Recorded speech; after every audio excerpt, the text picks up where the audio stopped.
Morning, you horrible lot. How you doing? Nice to see you. Happy Tuesday again. Back at it again. So today we're going over to where are we going? Over to Cologne. Almost forgot then. From Heathrow. We're in the A319, aka the minibus, and we're hopefully going to have a nice little trip. We're going to come back to Heathrow as well. And as you might have guessed, I've installed Chase Plane. So we'll see how that goes. It could very well be our undoing, because the last time I used it, it certainly was. We had weirdness throughout.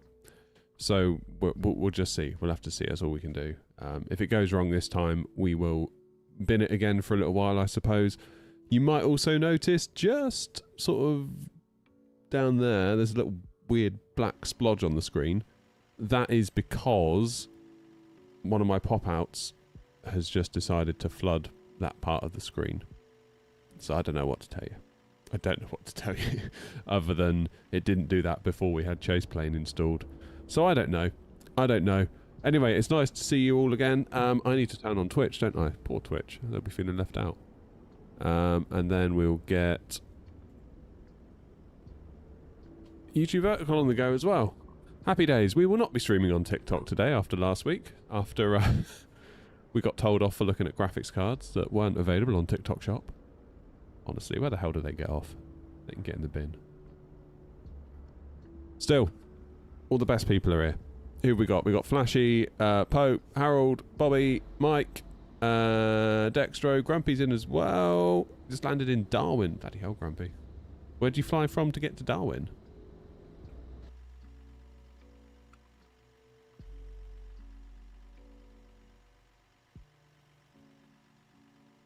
Hens.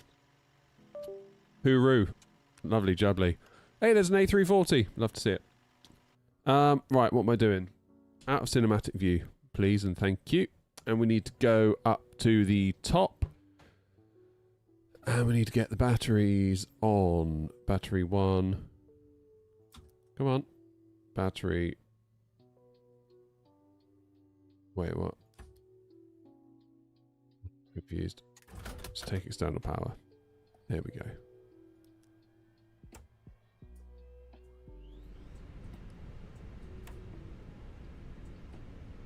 Jolly good. IRs are already on. So I had my overhead panel connected, I just realised, and it's kind of defaulted a lot of this stuff to the positions it was in, which may not have been the correct ones, which I think might be causing us some weirdness. Jolly good. Let's get the ground control on anyway. The cruise supply. Get the nav and logo on. No smoking. On.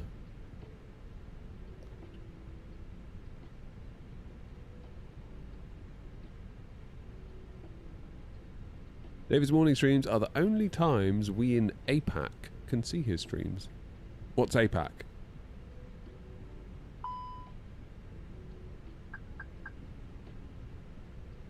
Goodness only knows what my frames are doing at the moment. Oh, lordy. Beanie builds Heathrow for you. Right. Bloody hell, it feels awful. Absolutely awful. Roscoe, thank you for 13 months on Twitch, you hero. Absolute hero. Asia Pacific, got it. I knew that. What a legend. Thank you, Roscoe. Here we go.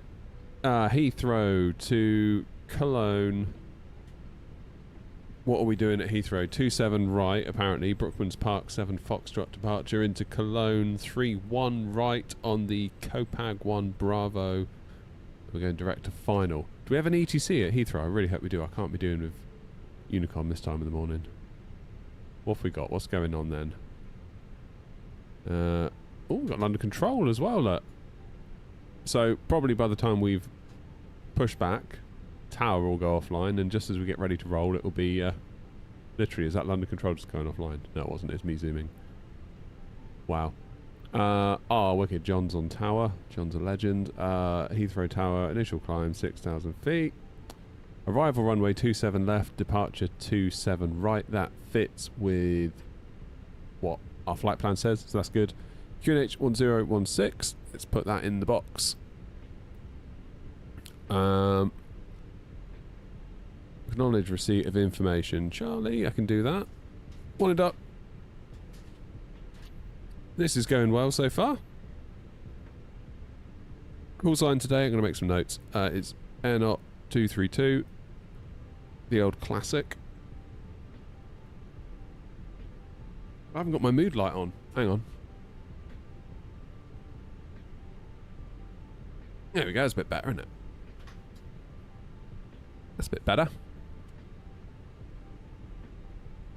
And we've got information Charlie QNH 1016.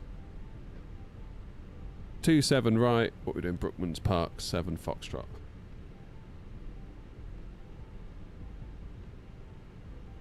Then into Cologne, 31 right. And we've got Copag 1 Bravo.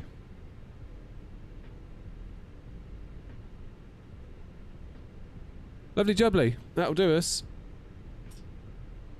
How's the plane doing? Is it coming to life? Let's get people loaded. Full house today. 150 going over to Cologne.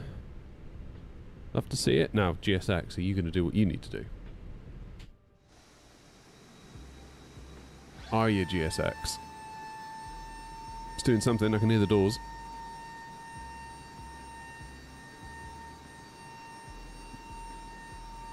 I've got some new coffee to try later from Rajado, which I'm very much looking forward to. They've made some brew bags, so we'll give them a try. Basically a coffee bag. Specialty coffee in a bag, which can't be bad, can it? Ah! I wish they would normalise the audio. So loud. Going from internal to external. It's like it's too quiet internal. You think, I'll turn it up. Then you go outside and you blow your head off. It's no good. Come on, little jetway. You can do it. You can reach. Go on. Go on. Yeah, that livery's good. Look at that. I mean, come on. Come on. No sign of an FSLTL base model update, I note. I'm getting a bit, like, obsessive with it now. I'm sort of checking every, like, few days on the develop branch to see if they've done anything. Morning, Gav. How you doing?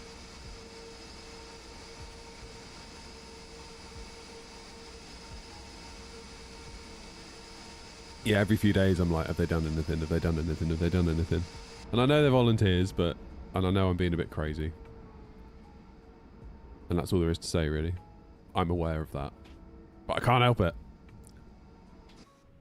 Right, we've got IR line in 4 minutes. So what we might do then is, if our FPS will allow it, do a bit of McDo work. So we're going to go ATSU, AOC, flight init data request. Oh man, this coffee's good. There we go. Heathrow, Cologne, alternate, Amsterdam, estimated time en route 1 hour. Well, 59 minutes. Init page. Init request.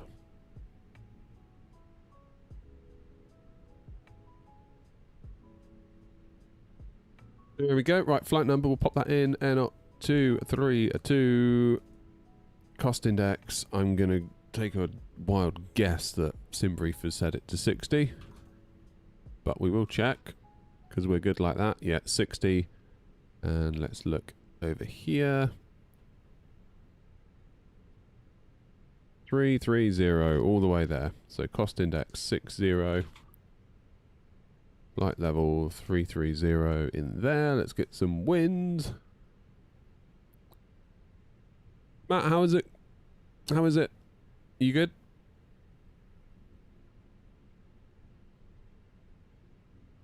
I don't know what it is with the wind request. I feel like I've always got to press that button twice somehow to make it do anything.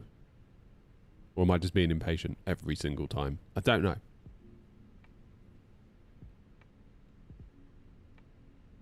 To tell you the truth. Oh, morning, Linus. You alright?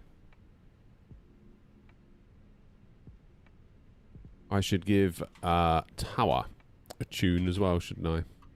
In the spirit of doing things nicely. 118505. 118 505. Very much like this RMP panel. For takeoff. Just confirm Alpha 5. I'm going to have to go left on... sorry, can I go right on Alpha to get to Alpha 5?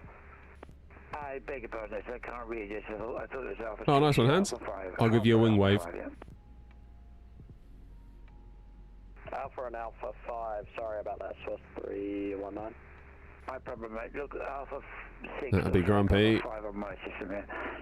So, clear takeoff from Alpha 5.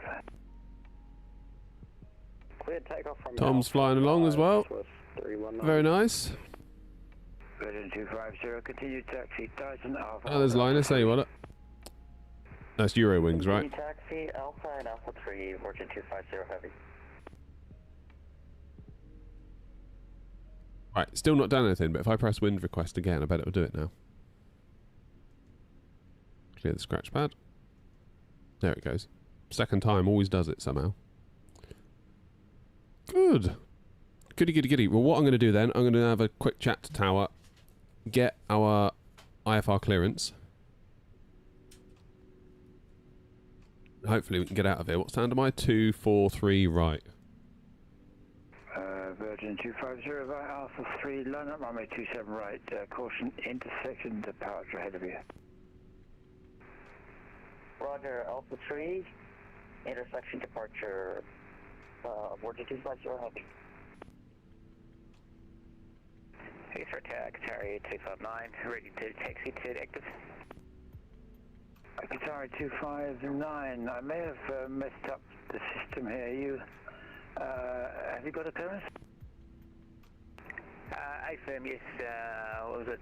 Just looking at it before we go, check out the beautiful short taxi to 27 right from Terminal 2. Love that. There's going to be Lima, 7705. probably Bravo, Hold Titan, Link 23, Alpha 2 maybe? Who knows? Who knows? 77. Sorry, maybe you've got the wrong Qatari here. Just call it. Just transmit it again. I'm Qatari at 259. Okay, it seems to be a system. I don't know why, but the squawks changed. 7705 and requesting taxi. Hey, sir. Taxi Bravo, Hold Titan. Cheers, Tom. New squawk of 7705. Morning, Joseph. We're doing all right. Hold Titan. I've installed chase plane, which could very well be my undoing. We'll see. No problem at all. You'll notice one of my pop-outs has flooded onto the sim, hence that little black bar at the bottom. Don't know what to do about that, to be honest. 27 left, wind 260, 12 knots. But that's okay. 27 left, we're clear to land, speed 321. Heathrow Tower, good morning. Golf Bravo Foxtrot Romeo Victor Type A320 at stand 244 with information. Charlie QNH 1016 request IFR clearance to Cologne. Golf Bravo Foxtrot Romeo Victor Heathrow Tower, hello, cleared Cologne, Brookmans Park 7 Foxtrot departure, squawk 7537. Clear to Cologne via the Brookmans Parkway 7 Foxtrot departure and squawk 7537. Golf Bravo Foxtrot Romeo Victor. Golf Romeo Victor, correct. Heathrow Tower, good morning, Air 232, stand 243, Romeo, information Charlie on board type A319, also with IFR to Cologne. Air 232, stand by, Swiss 319, contact London Control 129.430. 129.430, Swiss 319. Have a great rest of your day, mate. Oh, these frames. Bloody hell. 232, clear Cologne, Brookmans Park 7 Foxtrot departure, squawk 1153. Clear to Cologne, Brookmans Park 7 Foxtrot, squawk 1153, Air 232. Good. Right. 1, 1, 5, 3. Sorry, can you please repeat the frequency for Swiss 319? 309 London Control is still on there. Drop my pen. 129.430. Drop my pen. Getting used to that squawk inputting now. I'm getting used to it. So what do we have to do for Brookman's Park? We have to be... Let me show you. 250, contact London Control 129. So we're on the 7 Foxtrot, i.e. on 27 right, 27 left will be Brookman's Park 7 Golf. But much of a muchness. We need to be above 4, then above 5, then at 6. So, really, to be well behaved, we should put 4,000 in the window. Above 4, below 6. No, we shouldn't, because we can go below 6. Ignore me. Ignore that idiot. Right. Now we've got our clearance. Whoops. We know where we're going. We can go Heathrow, departure, 27 right, Brookman's Park 7 Foxtrot. That's into Cologne. We are expecting 3-1 right. Unless, of course, we hear otherwise. We are going to take the Copag. 1 Bravo. Alpha Charlie 553, speed with 321, thanks. And we're not going to take any via, we're going to go straight to final. 50 Mike stand 533 Airbus A320 with PDC for push and start. Secondary flight plan. We're going to do EGLL to EGLL. This is just so we can whack in a departure. Back to the secondary flight plan button. Into the secondary flight plan page. Departing. 27 right, Brooklands Park 7 Foxtrot, just like we're planning in for the real flight. Then to come back in, should we need it, we're going to do 27 left, which is the arrival runway. No star, just some ILS waypoints to keep us out of trouble. How are we doing with the loading? Very, very close. 259, continue taxi Titan, Alpha hold Alpha 3. There we go. Ding, aircraft loaded. Send that over to the flight computer. Departure performance, 27 right, the runway is dry. Sync the load sheet. Who's that? Oh, someone's saying hello. Hi, Lenny. Calculate.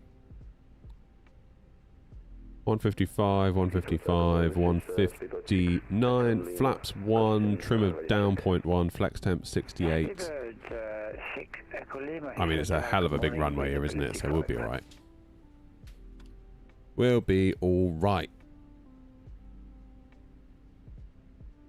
Linus, you say Edinburgh is a consistently high traffic airport. We had it to ourselves the other day on VATSIM. It's so weird when we landed there. I've never known Edinburgh like that.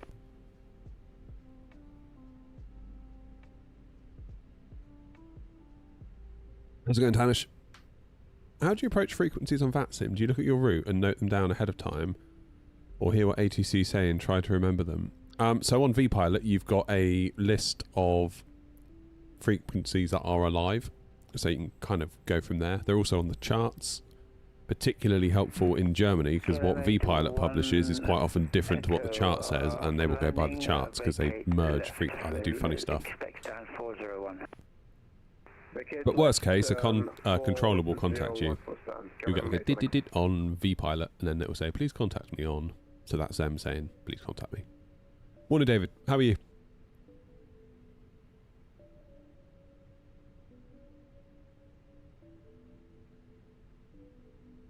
Yeah, Eddie have done amazing, really, to get as much presence on VATSIM. Because, like, Newcastle could have just as easily been Eddie, couldn't it, really? But, yeah, love Edinburgh. Stand 246 information, Delta on board requesting IFR clearance to right. Paris as well.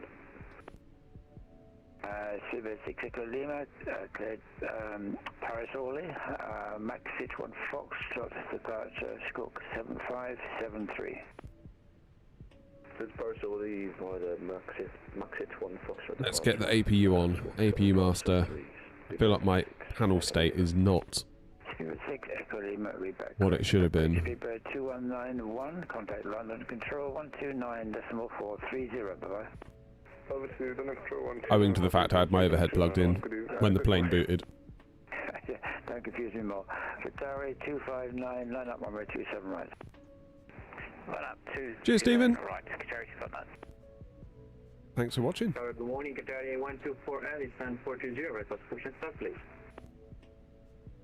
Qatari 124, Heathrow Tower, good morning. Push and just squawk 64. God, these frames don't feel good. What are we at now? It's getting better, but look, my terrain level of detail is down to 0.5, which is to say it's really struggling, so it's dropped it. I can feel a full-on reinstall taking place over the weekend. What I need is for work to call me off on Friday, and then I can just sit in here and do it. No, I won't. I'll be playing Forza Horizon 6. What a lie that is. Right, APU Gen. Come on, APU. You're nearly there. You're nearly there. AP is available. Lovely, jubbly. So I'm going to get the beacon on, and we're going to pray that GSX does something.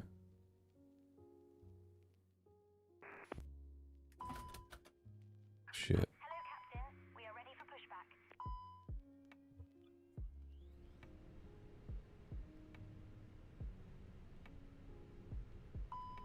I didn't have the APU gen switch. Have I just lost everything? Bet I have. Have I got to reprogram the plane? No, that's still in. That's still in. GPS primary lost. How do we get GPS back then? Damn it! Really should have had that APU gen on, shouldn't I? Do we really want manual? No, we don't. Seabird 6 at Cologne, stand 246, ready push to start. Seabird 6 at Lima, push start boost. Smoke detection fault. If no livestock, aft isolation valve off. Roger, after the A320 passes from left to right, push start. We have no livestock. Kellam 81 Echo taxi Sierra. Okay, we're back. That's close, wasn't it? That was close. Hello from SWR 319. How are you doing? Golf Romeo Victor, request taxi. Thanks for your message, Lenny. Golf Romeo Victor taxi Alpha, hold Alpha 4. How would you recommend a beginner to start learning how to fly the actual plane before committing to spending loads of gear? Best thing you can do is presumably you haven't got many add-ons and stuff like that yet.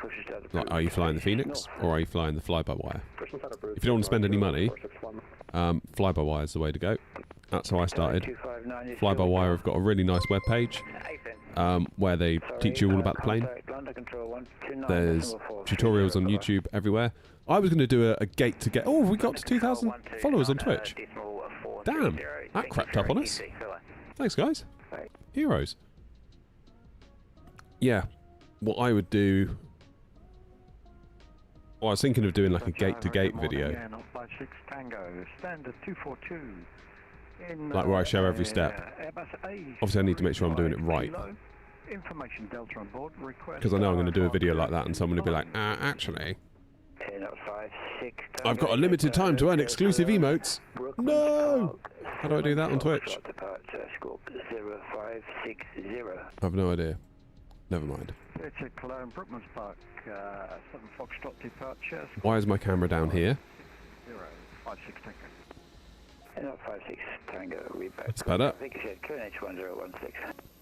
Where am I?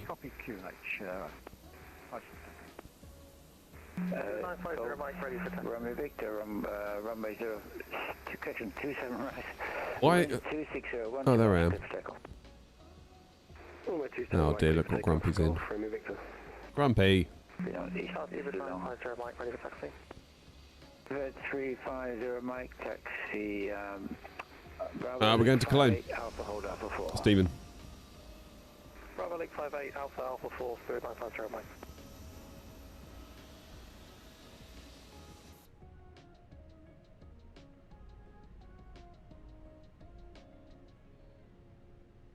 dare I say it, GSX, please. Please. Here we go.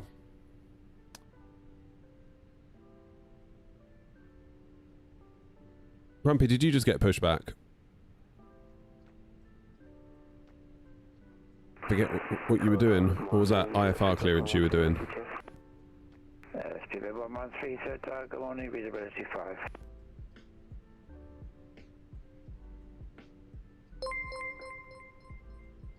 Dad Gaming, cheers for the follow. Not ready yet, just clear it's cool.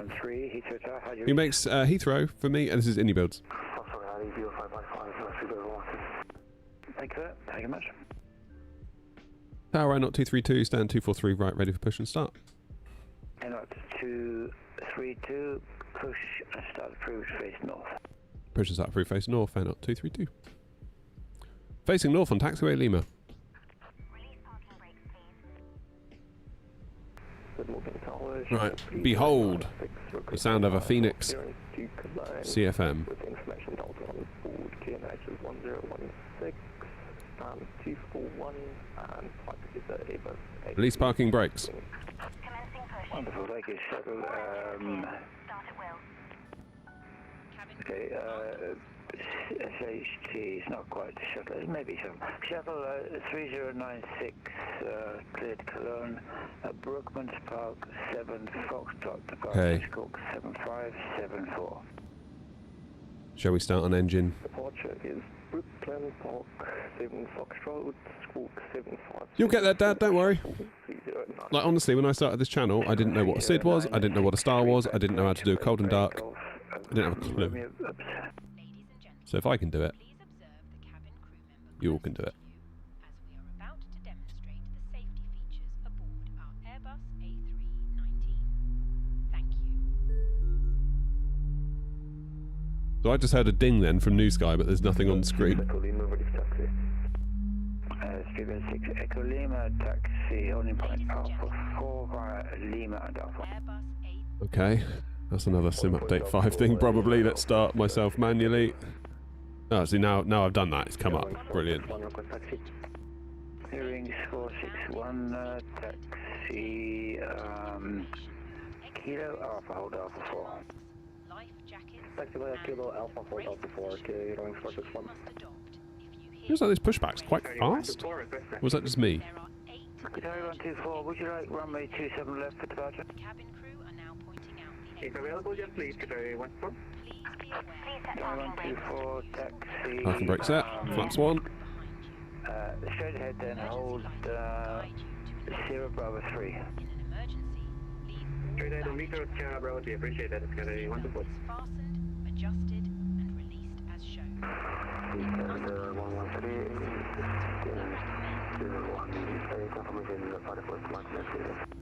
If the air supply fails, mask. Speedbird 113, stand by. Qatari 124, the departure now will be getting to. How's it going, Hag? And breathe normally. Ready to go for Qatari Right, we've got 2 engines Sorry, that we won't have when we land, of course. Because, quite often... Knight Rider! Love the name. Cheers for the sub. What a show. What a show. Okay, beacons are on, navs are on, taxi light is on. Constraints are on. Not sure why I'm clicking with my mouse because I've got all this gear here. I guess old habits die hard. The score 7774. Boom. Never mind. What did we want? We wanted down 0.1 for the trim, Right, wind 2601 to knots, step set off. which is basically the same, isn't it? Arm speed brakes. And we, my friends, are ready for a little taxi. Jim, how are you? Sorry, Jim, we're at Heathrow today. We're at the competition. Stu's in. Look out. Heg, we're in the 319. The CFM engines with sharks. There we are, look. Looking damn fine. Let's wait for that to get out of the way. Might be short delay. I see nothing. Good. Don't often come to Heathrow, to be honest. Heathrow Tower, Air 56 Tango, stand 242, request push and start, please. Air Need to get out of the way, I think. Tango, you can knock the company A319 on your right hand side away and push into the crew face north. Understood. Push company traffic away and push and start facing north on Lima. Tower Shuttle 22 Alpha, stand 503, request push start, please.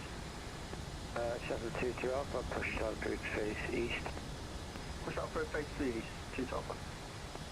And Tower Air 232, ready for taxi.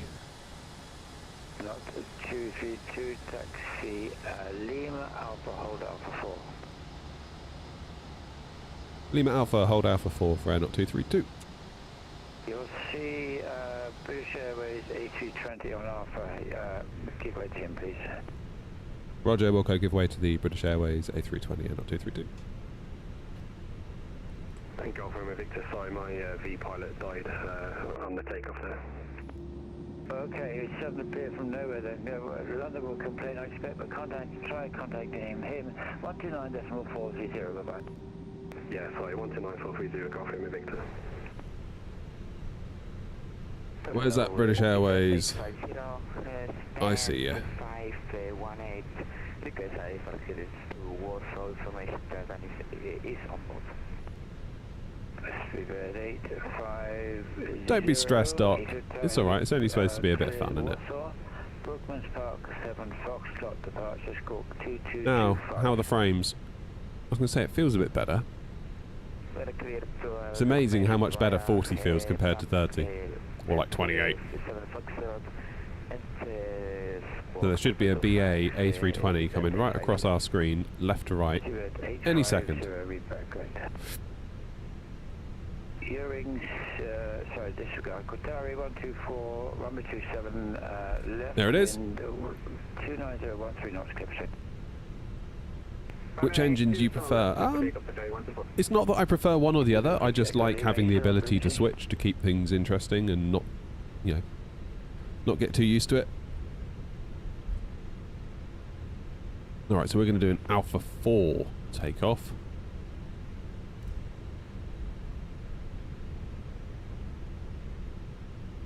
We've been told to hold Alpha 4. All stations, sorry, my system has crashed now. I'm afraid I'll have to leave you all to it. Monitor Unicom 122.8, have a good day. Thank you, Ready TC, have a good day. Bye.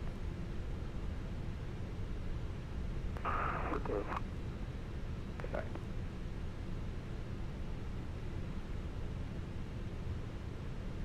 Get our traffic running is 461 via Alpha 4, landing up runway 04, sorry, 279.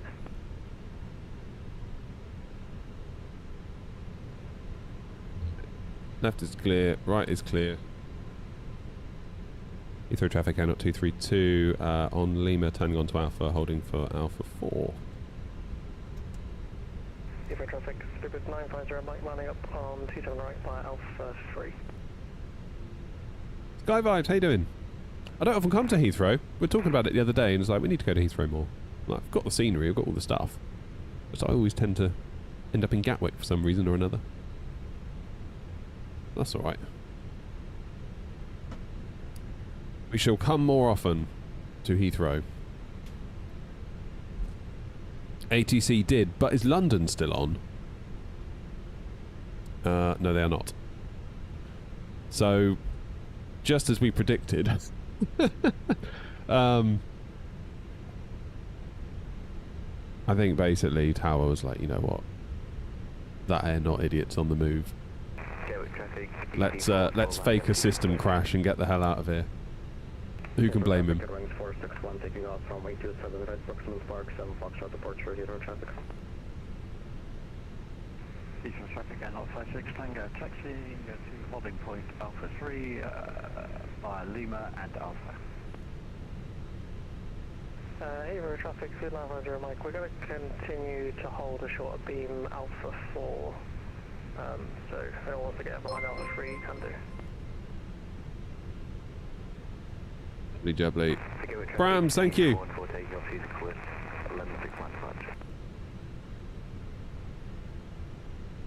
Let's just double check everything. Yeah, everyone's gone. Heathrow traffic short of 212, we're going to be taxiing now, lift 56 Alpha and... So, Eurowings is on the roll. British Airways is lining up and waiting, I think. Heathrow traffic, speed 950, Mike, taking off 27 right, dead link departure. Heathrow traffic, Cologne 461, airborne, runway 27 right.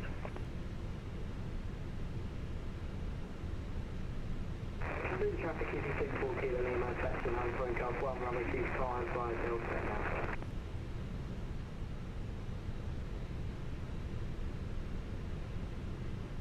Heathrow traffic, N 232, lining up and waiting, 27 right via Alpha 4. How to make a virtual airline? I use New Sky. That's the platform we use. But there are others. Other platforms are available.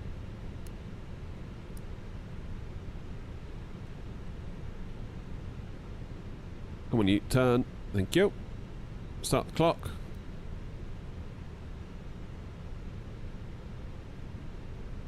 Takeoff config normal.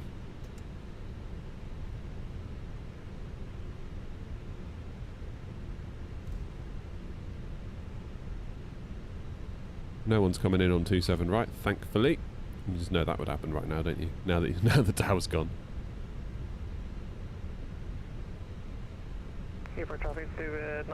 What it is, I changed my... Normally my camera's zoomed, so I just unzoomed it due to a software update, and I was like, actually, kind of don't hate it.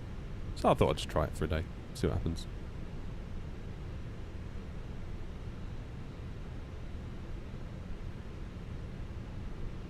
Okie dokie. Where's British Airways going? You're going over there. And Eurowings is off to Cologne. That's Linus. I'm going to give Linus... I mean, it's only 7.5 miles between us. I'm not in love with that. Grumpy is on his way to Alpha 3. Heathrow traffic, N 232. Just going to hold for a further 30 seconds on 27 right separation.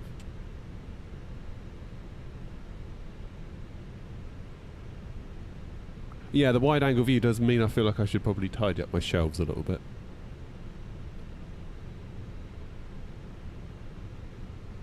But I figured it kind of gives you more of a sense of the space that we're in, which can't be bad. And Heathrow traffic, N 232, taking off 27 right, Brooklands Park 7, Foxtrot, Heathrow traffic.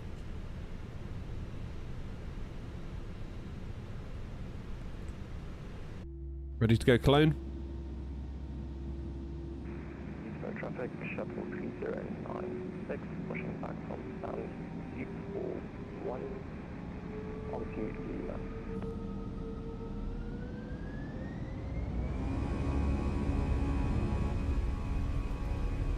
Okay, Manflex 68, SRS green, runway, auto thrust blue.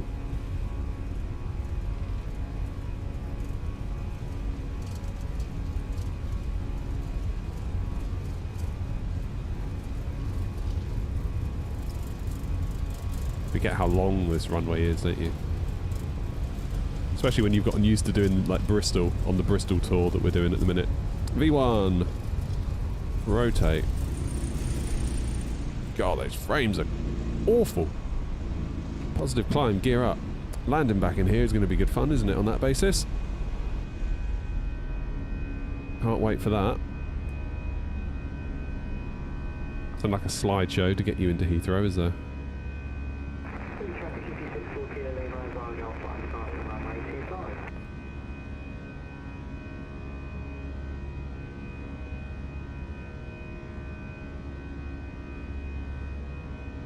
Heathrow traffic, N 232, airborne out of 27 right, Brooklands Park, 7 Foxtrot, passing 1,700 Heathrow.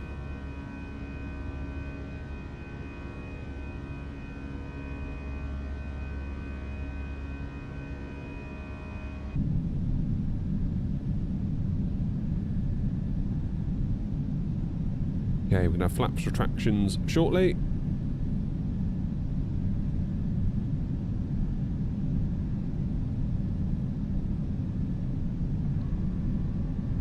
turn.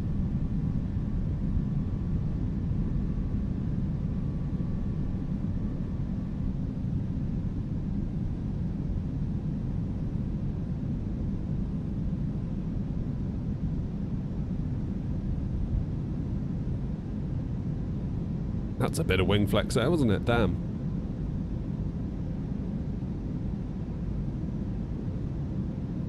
This is the Phoenix, for those asking. 319.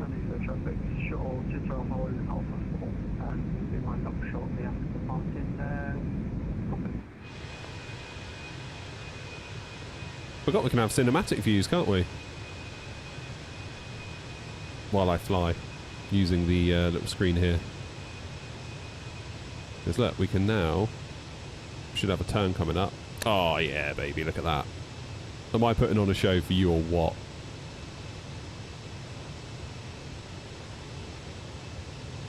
Just don't do a crash to desktop, please, Sim. Could really do without that.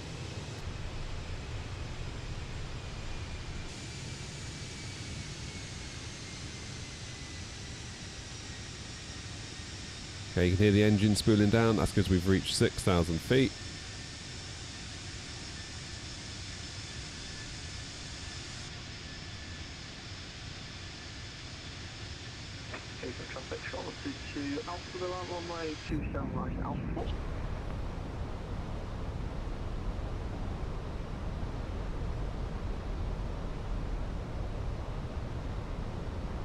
Around we go.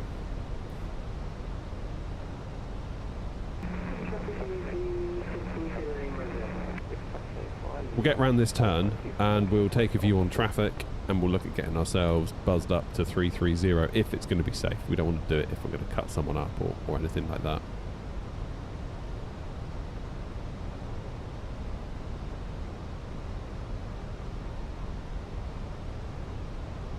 Alright, autopilot on.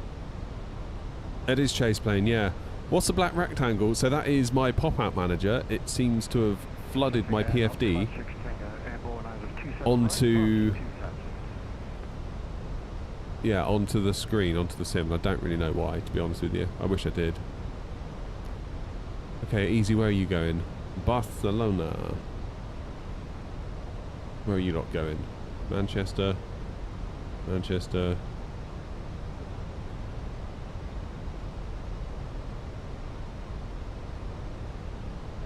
Let's go. I'm going to do it once we pass 6,000, Mr. Mint.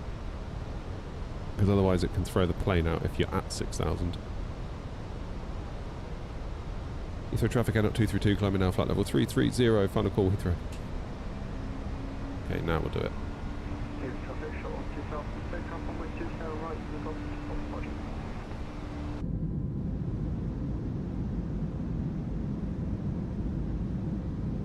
Now, should get some views of Heathrow. Yeah, there it is.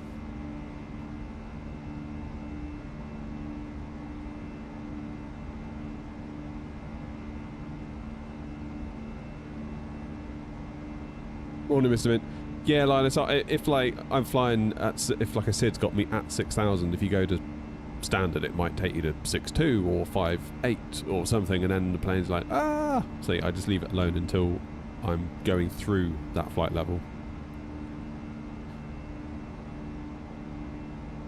Since Sim Update 5, my FPS has been fine in most airports. Even though the FPS is fine, it turns into a slideshow. I've done all the recommended setups. Yeah. I wish I had more to say on that one, Ross, to be honest. I'm tempted just to do a complete reinstall of Windows at this point. I feel like it's been long enough that we probably should do that. You know?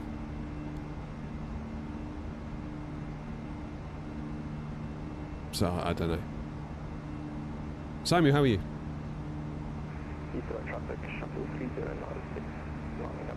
Okay, so we're just past 10,000. Let's get lights off. Whoops. Let them out. Disarm ground spoilers. And we're good to go. What time are we getting there? When are we going to be there? We're going to be there in 55 minutes. Beautiful.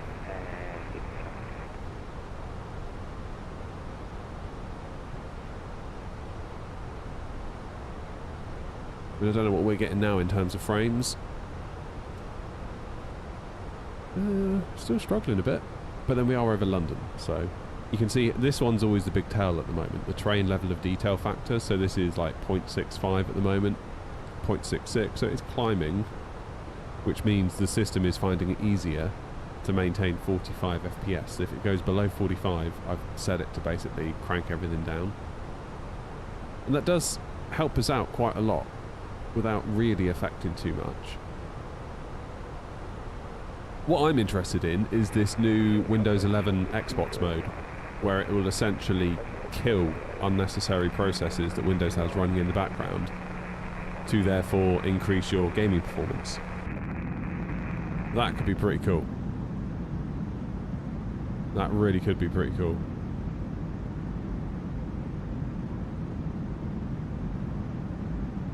Like, some people are saying it might up your performance by 20%, which for the sim is substantial. Very, very substantial. But we'll have to see.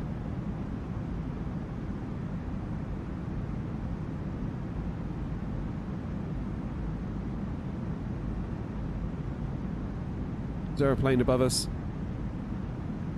Feels like there should be. There they are. I still haven't bought that graphics thing yet either. I should do that. I was thinking I was going to release my overhead panel review tonight, by the way, as well.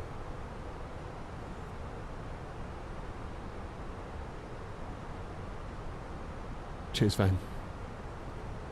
When is this Xbox mode supposed to be coming out? Well, apparently you can get it now if you like opt in. So that there is ways and means. Yeah, Matt, we've seen that. In fact, Matt, I'm fairly certain he flew me to Prague in real life. As soon as he came on the radio, I was like, I recognise that voice. And lo and behold, as I walked off, obviously you can sort of see a bit in the cockpit. 99% certain it's him. Because we flew Eurowings Bristol to Prague. Just the way he spoke over the mic, it just like mannerisms, like that kind of really cool friendliness that he has about him. It's like 100% him, I'm sure it was him. Beautiful landing as well, of course it was. Is that Stanny? That is Stanny down there, isn't it?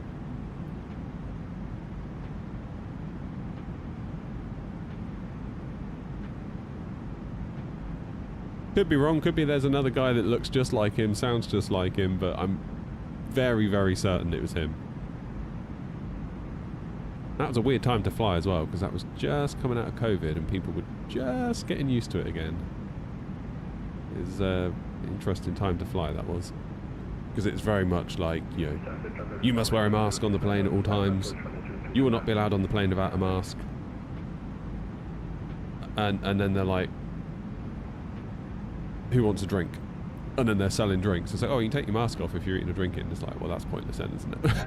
Like, why were you so like, bang, bang, bang, bang a minute ago? And now it's like, yeah, but if you pay us for a coffee, of course you can take your mask off. It's like, okay, fine.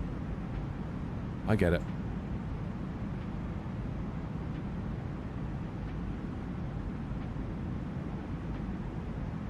How do you make the liveries for the airline? Is it on New Sky? So the liveries have got nothing to do with New Sky. The liveries, we basically take the planes that we like to fly. So Phoenix family of aircraft, PMDG, we've got the A350 from Minibus, the A340 from Minibus, so on and so forth. And the developers of the planes, they provide paint kits. Usually they come in the form of a like Photoshop file or series of Photoshop files. Sometimes a Blender file. If you want to do a bit of 3D painting in Blender, that can be easier sometimes actually. Depends on how comfortable you are with Blender. Anyway, use their paint kit, make the livery, pray that it works, test it, realise it's broken, fix it, test it again, realise it's still broken. Do that for about anywhere between 200 and 300 times and you'll have a livery. That's been my experience anyway. I'm getting better at it. I mean, I was shocking when we first started doing the fly-by-wire liveries. That was the first one I ever did. And boy did I struggle with that. And I still do to a point. I still do. But we're getting there with it.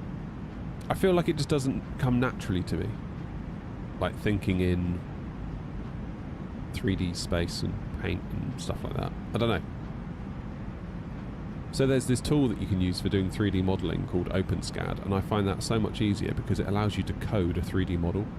So like you code a box, you give it dimensions, you code a thing that comes out of it and code another thing and code another thing. And I can read the code and I can just sort of see it appearing before my eyes. But if you said to me, right, drag a box and like stretch it and pull it that way and this way and that way, then I'd be like, oh no, I'm lost. But in code, it's way easier.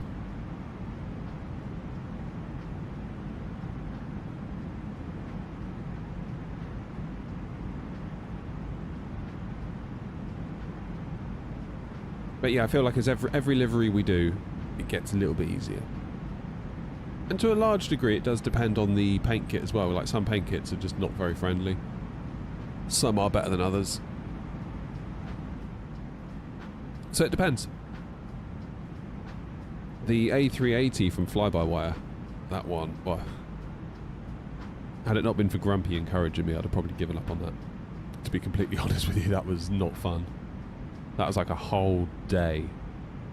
And you think to yourself, like, God damn it, that's a whole day. Like, I could have made a video, I could have done a stream, I could have done so much for the channel in a day. Like, a day is very precious, really, when you think about it.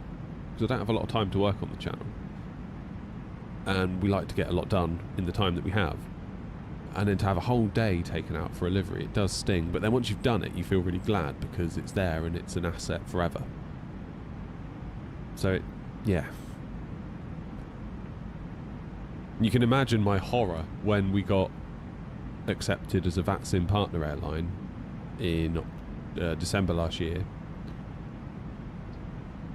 And then of course it's like, cool, you can put your liveries in FSLTL, then everyone else can see us, because at the moment people can't see us. Like John, the controller at Heathrow, he'd have just seen us probably as plain white A320s trundling around, not really sure who we are, just by looking at us visually.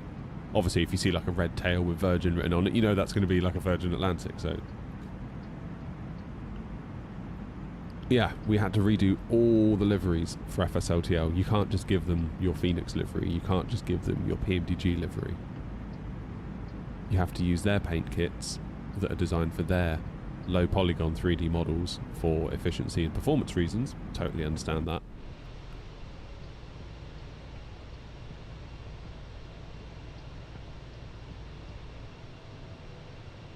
But we got pretty good at those towards the end. We were getting pretty good, to the point where I was doing a livery in about 30 minutes.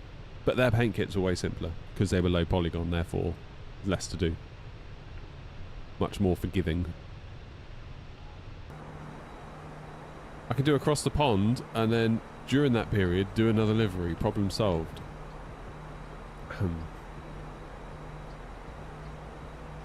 Yeah, I'll let you know on that one, Grumpy, alright? It does, Grumpy. I was thinking about that last night, actually. Needs to be brought up to the new standard, doesn't it? I'm not sure I like this view being in cinematic mode. It asked me if I wanted to put it in, and I was like, yeah, that'd be cool. And that one, and I don't think it's a good idea. Maybe it was. We'll see. We'll see how we feel when we get to Cologne. How do I join the airline? It's hosted on New Sky. So you need to get an account with New Sky, newsky.app in your browser. You need to do a flight for the practice airline that's built into it called the New Sky Academy. Once you've done that, you can start joining airlines, providing you do well enough. Different airlines have different entry requirements. Ours is you need a pilot rating of 9.0 out of 10. Used to be 8. But without being rude, it let in a few people that weren't ready. Which isn't fun for anyone, not really. We don't like to see people having a hard time. Because then they write to you and they feel bad and they're like, oh, I'm really sorry, I messed up. Is there any chance you... Because New Sky will like auto-suspend you if you like smash a plane up or whatever. And then they write to you being like, please let me back in, I'm so sorry, it won't happen again. And then if you do it, then quite often it will happen again. And it's like, oh, it's just awkward. Like, you know, 'cause New Sky will like auto-suspend you if you like smash a plane up or whatever. And then they write to you being like, please let me back in, I'm so sorry, it won't happen again. And then if you do it, then quite often it will happen again. And it's like, oh, it's just awkward. Like, you know. You don't want to be like the bad guy. But at the same time, a lot of people put in a hell of a lot of work to the virtual airline, and we can't have people smashing up planes left and right. Regardless of excuses / reasons. Cats pulling out USB cables is a favourite one, I've noticed. I've had that from many a person. I don't know what happened. Just as I was going to touch down, the cats pulled out my USBs and then I crashed. I had multiple people doing that. Multiple. Now, maybe it's true. Maybe cats are just the worst. I don't know. But when you get the same excuse like that almost 10 times, you're like, It's a bit like my dog ate my homework. Grumpy, I am Mac 787.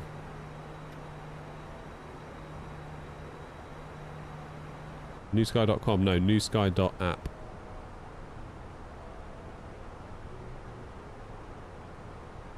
Have I seen the new 787? Yeah, maybe. I stopped using eye tracking. So Sim Update 5 caused me an issue with it, so I've unplugged it for the time being. I need to sit down and do it properly. Trouble is, every time I sit down, I need to stream. So it's kind of like, if I'm at the sim, I'm streaming usually. So it's kind of tricky to find half an hour to an hour just to sit down and fix a problem.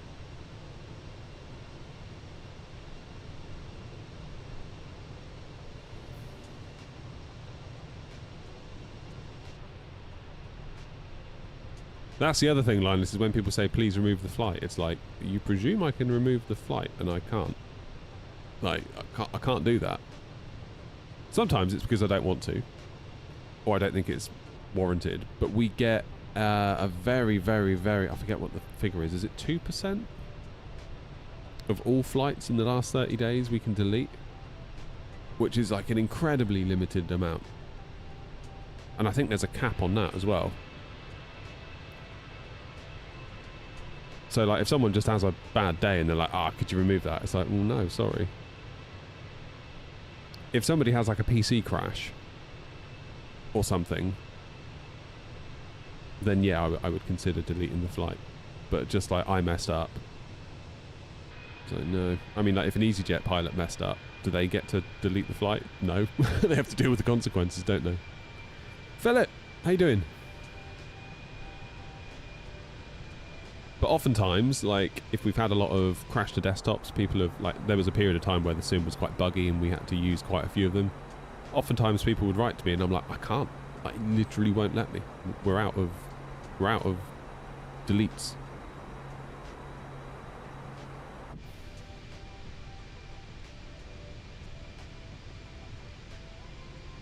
Past 10. Beautiful. I did that on Sunday. It was so nice. Sunday's my one day off, basically. I always try and get a good sleep in on Saturday night into Sunday. And I feel so tired all day on Sunday. And I don't know whether it's because I'm, like, actually tired, or whether it's because I know I can be tired, so I am. Does that make sense? It's almost like on the if you, like, break up for Christmas from school or work or whatever it is you're doing, then you come home and you immediately catch a cold. You know, that kind of thing. It's like, I'm allowed to be ill now because I've got some time off, so I shall be ill. I'm sure there's something psychological going on there.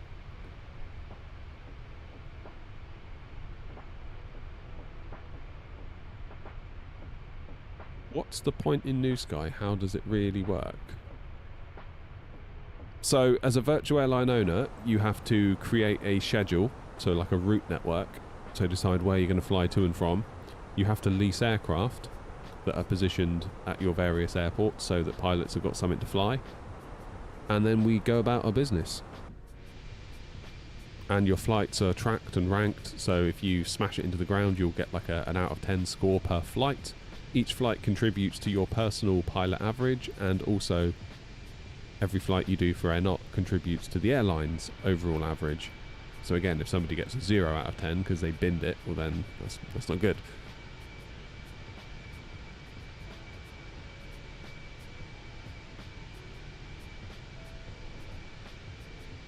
And yeah, things are tracked throughout the flight. For example, if you don't turn your beacon light on, it will track you and it will knock you points off. If you're late, it will fine you, because if it was in the real world and you were late, obviously you'd have to pay compensation to customers. If you book a flight and then don't do it, that flight is then considered to be cancelled, and that's a massive fine for the airline. So the idea is to try and run at a profit. Kind of makes it a little bit of a game in its own right. Now at the moment it doesn't make a huge difference because there's no sort of competition between airlines on New Sky at the moment, but apparently it is coming. Economy 2.0. But I get the impression the dev's quite busy, so I wouldn't hold your breath on that. Do I fly Phoenix or the fly-by-wire? Yeah, that's pretty much my thoughts. Phoenix is the best, but fly-by-wire is free and also good. So, yeah, you choose. Make no mistake, Phoenix is the better aircraft. But there ain't nothing like free, is there? And to be honest, I'm fairly convinced that like some of fly-by-wire's aircraft, like the A380, freeware, better than some payware.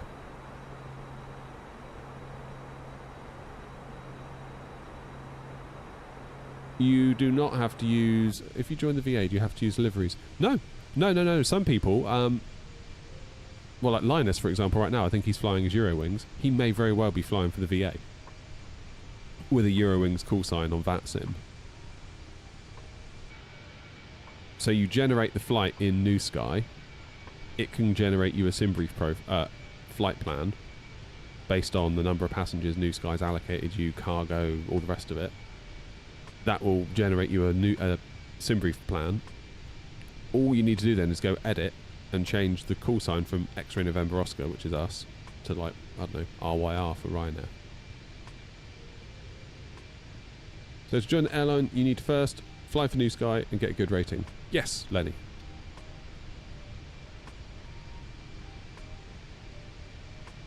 Yeah, I'll show you. Where are we? So these are all the airlines. You go to the Search Airlines tab. Obviously New Sky Academy. These are ranked by activity, so who's done the most flights, essentially. New Sky Academy is where you need to go to do your practice flight. This airline won't judge you. You can fly here, fly how and where you want to polish on your skills. So that's where you basically start to get your own pilot ranking, because obviously you don't have a ranking out of 10 if you've never done a flight. So you do your first one of New Sky Academy. Then you'll find that once you've done that, you can start joining airlines. So you've got like Luke's British Avgeek, Osprey, Lufthansa, Alpaca, Skywalk, and there's us. Not doing too bad actually. 726 flights in the past 30 days. That ain't too shabby, is it? That ain't too shabby. We're doing all right. Look at that rating, 9.49. That's pretty high. Alpaca's higher. Lufthansa's lower. Osprey's lower. Jet Flight's pretty good, 969. Yeah, so we're not doing bad, all things considered. We are not doing bad. But yeah, I mean, there's loads. It goes on and on.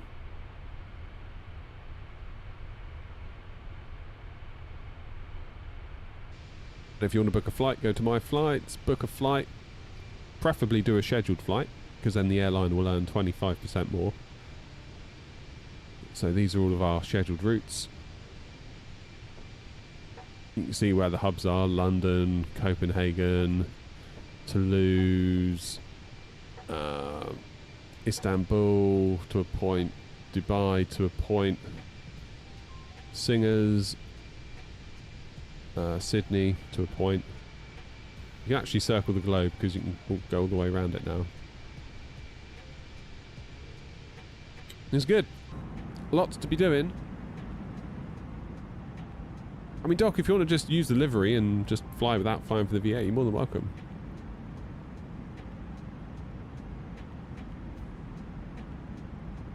Now I know I can use my own liveries, I might consider joining. I like the idea of those Bristol tours. Oh yeah, they're good fun. We're going to do more like that as well. We'll do another one like that. Right, I'm 138 miles from top of descent, don't let me forget. Quick ATC check. Can we expect anything? Where are we? We must be over the Netherlands by now, nearly. Yeah. Precisely bugger all. All the way there, because we're sort of going to come in down, around and up. Yeah, Grumpy, we were thinking about it, weren't we, about doing a Heathrow tour? Did we say we were going to do 2 separate tours for Heathrow? Doing like a... Oh, I don't want to say short haul, but like anything below 6 hours goes into one tour. And anything beyond that goes into another.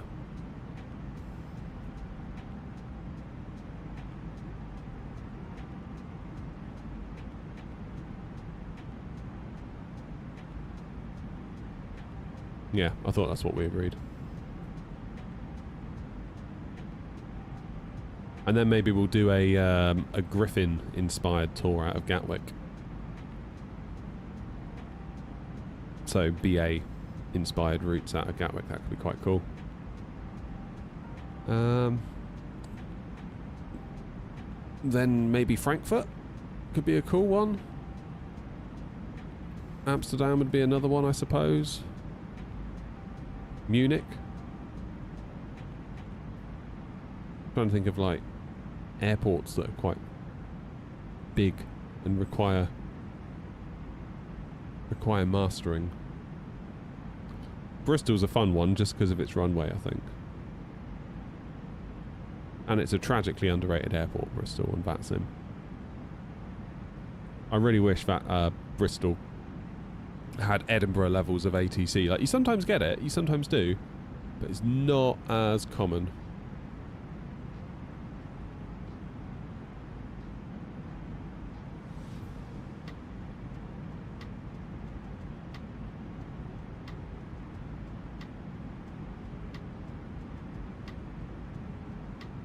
I don't know, Jerry, you see the same cat excuse, like, for the 10th time, you do start to wonder. I'm not saying everyone's telling me fibs, but looking at the flight data... Keep in mind we can also see all the flight data, so everything that your plane does we can see. You change the flaps, you do this, you do that, you...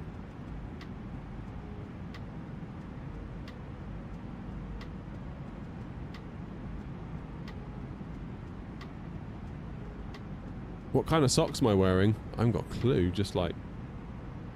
The cheapest rubbish from Amazon, probably. Athens, that's a good call, Spag. I'm going to make a note of these.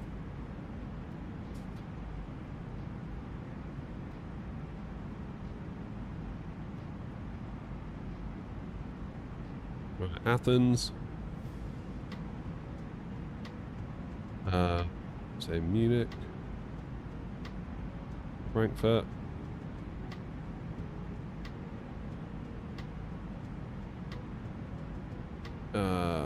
Amsterdam.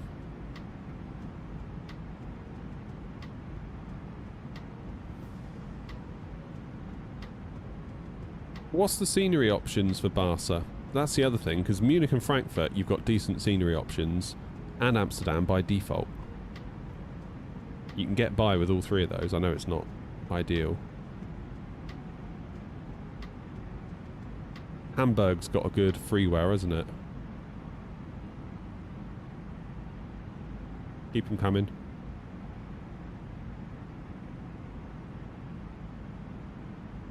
Copenhagen.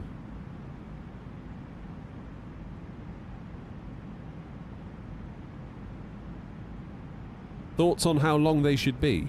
Because I'm a bit concerned that the Bristol one was maybe a bit long.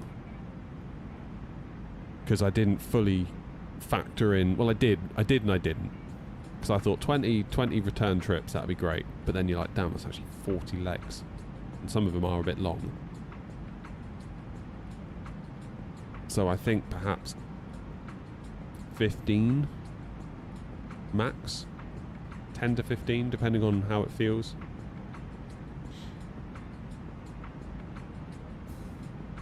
Yeah, Faro's good.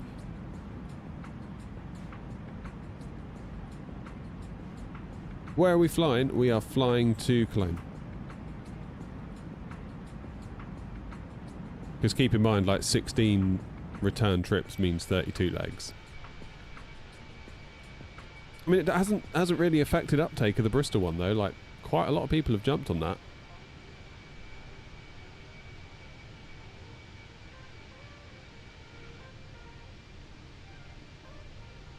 Warsaw.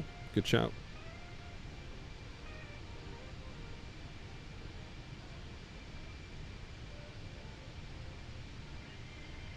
Copenhagen. Helsinki, Grumpy says as well.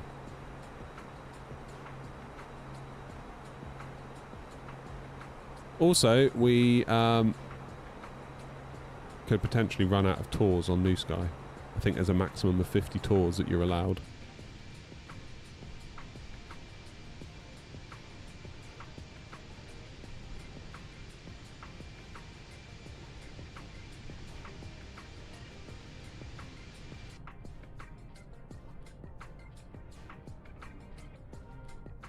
Innsbruck, yeah.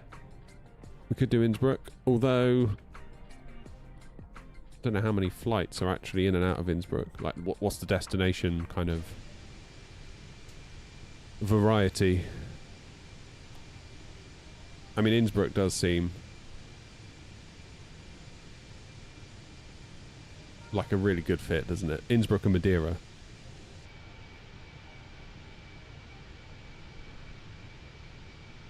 I mean, those two are pretty much must-haves.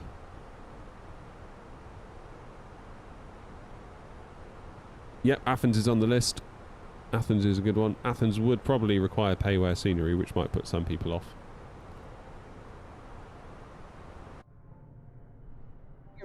Oh, God, I thought that was going to be a crash then.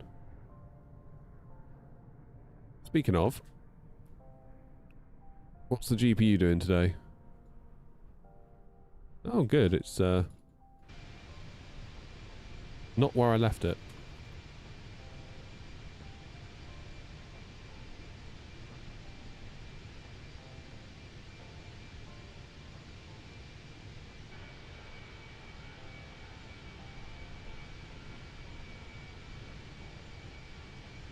Good. GPU is now slowed down a bit to prevent crashing.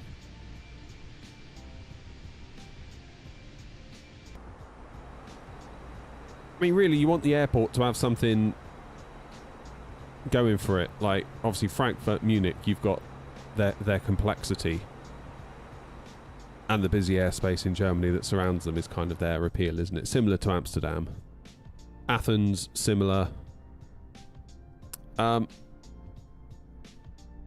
Copenhagen, similar.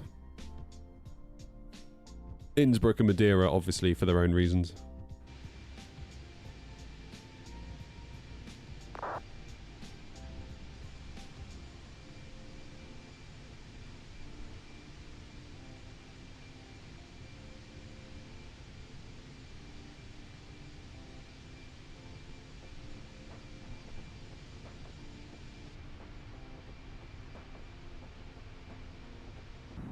Right. We are not far from top of descent. So, on that basis, let's do our arrival. 3-1 right still looks good. There is nothing going on. So we can pretty much do our own thing. 3-1 right. Meter. Fly meter.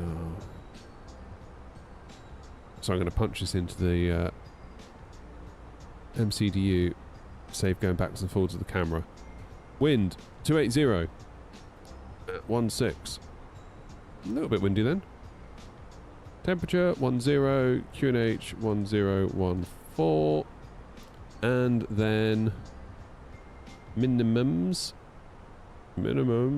500.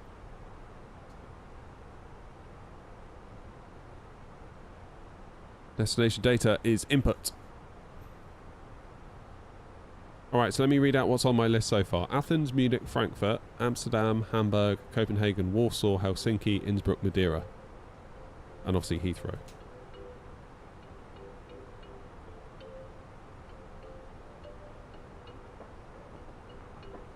I was also looking at the arrival start. I'm doing the Copag 1 Bravo dock. And I'm just going straight to final.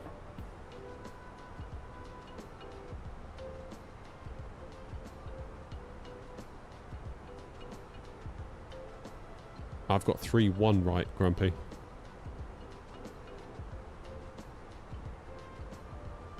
Not Grumpy, sorry. Thought that was Grumpy's little picture. It looks similar. Yeah, you're right. There's a thing at Cologne, isn't there? Let me show you. This one.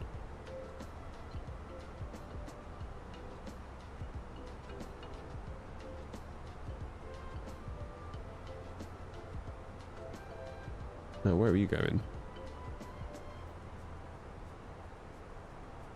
Hopefully taxiing on Alpha and not about to take off on 15 left.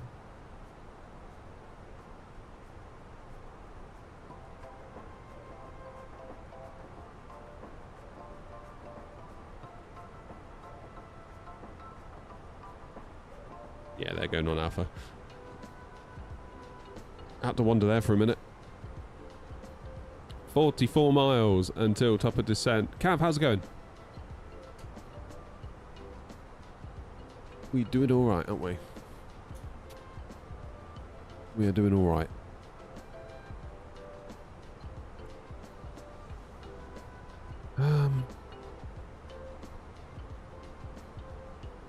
Auto brakes. We haven't done that yet. So, on the init page B, 0 fuel weight, 58.3 tons. Estimated fuel on board when we land, 3.4. So that's going to be 58.3 at 3.4, so 58.7, 61.7 tons landing weight. And given that Cologne is big, auto brake low will do us nicely. Plenty of time.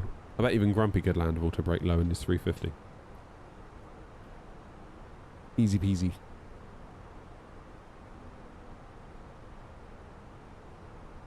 Now.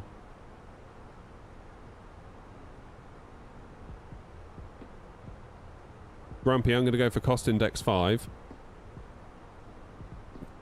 For a more graceful descent, if that suits you.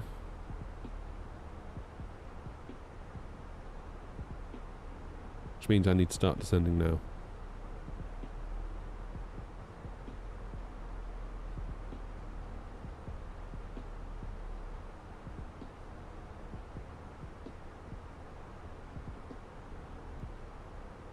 Cologne traffic air not 232, flight level 330, overhead Soneb. Descending now on the Copag 1 Bravo for runway 31 right, descending for flight level 100 level by Copag, Cologne.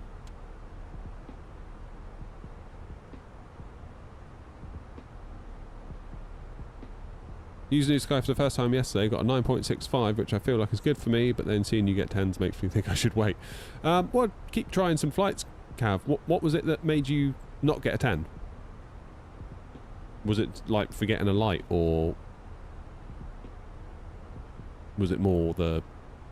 If it was something like off-centre line landings, hard touchdown, stuff like that, I would say maybe take the time and build up the consistency, but if you just forgot a light or something, just, you should be alright.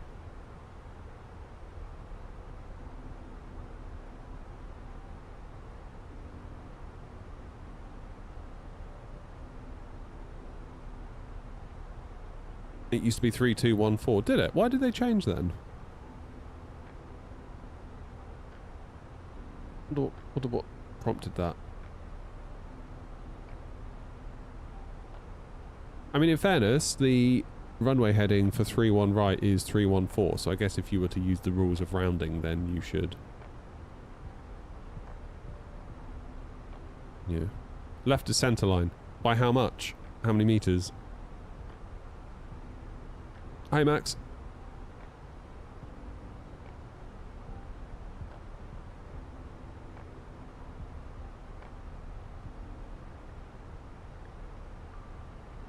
Course drift.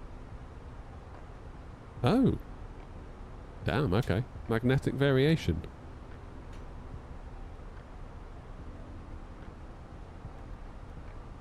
Damn, I didn't know that. Learn something every day.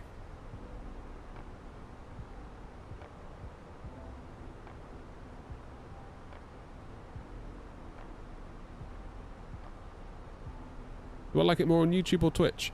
Either, Macabel, to be honest. Either. I mean, YouTube is like, obviously, where I put all my videos and everything else, so that's kind of like home, if you know what I mean. No issue at all with Twitch. I think it's a great platform to stream on. Met a lot of great people there. That's the main thing. TikTok, not so much, to be honest.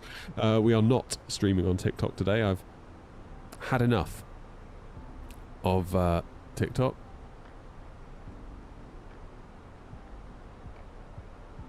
They peed me off something chronic last week.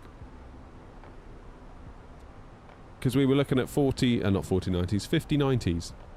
And then it, like, effectively shadow banned me. It came up saying that you're looking at products... No, you're promoting products not via TikTok Shop.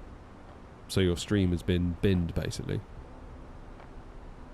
It's like, who the hell are you to tell me what to look at on my stream? Get out of here. If I want to look at a 5090 on my stream, I'm going to look at a 5090. I'm going to deal with censorship like that. Utterly ridiculous.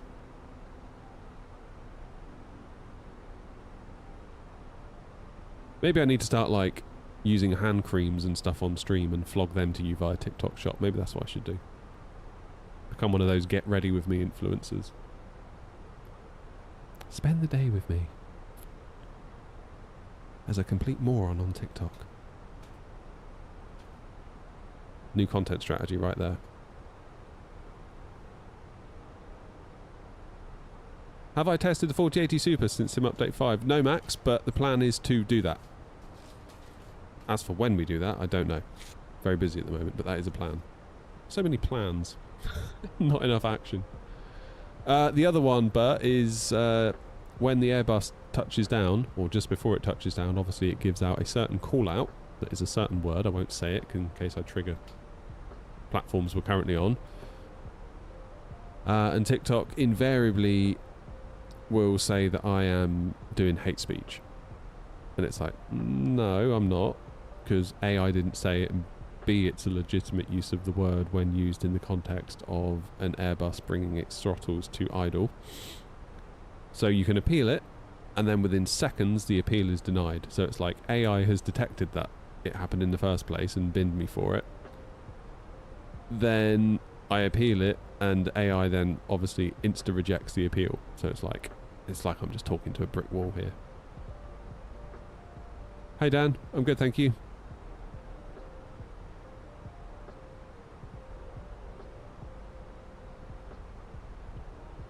So yeah. Again, like Twitch won't give you a stream key. So those of you that are watching on YouTube Vertical, if Twitch gave me a stream key, I could just plug it in and just send exactly what you're seeing to Twitch. End of. They won't do that. They insist that you use the TikTok Studio app, which is just a horrific piece of software in its own right.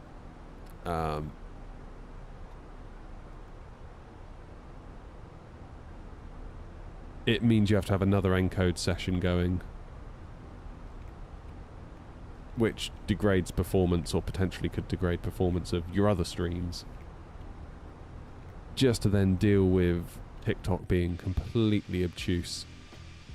Again, like, look at a 5090 on scan.co.uk and it's like, you must not do that. It's like, no, I can actually. Thank you very much. You need to shut the hell up and get out. So, that's where we are with TikTok. Kind of done with it, to be honest.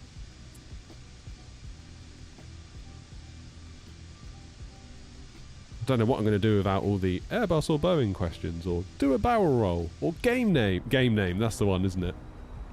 Don't know what it is without on TikTok. Just game name. What do you think? It's a plane. Oh yeah, we're playing the new Doom, obviously. Man. I'm in need of a tech whizz's brain. Go on then, Dan. If I don't know, someone else in chat might.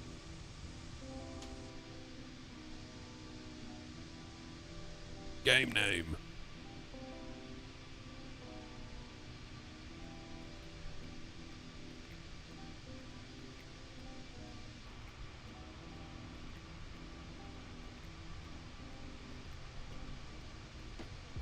Stop advertising Doom. Sorry. Sorry. Can you not buy Doom on TikTok Shop? Spend the day with me as I play Doom.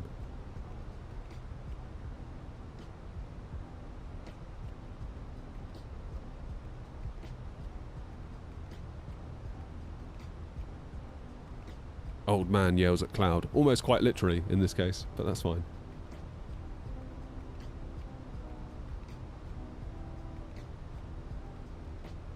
How do you use VR with the sim and your gear?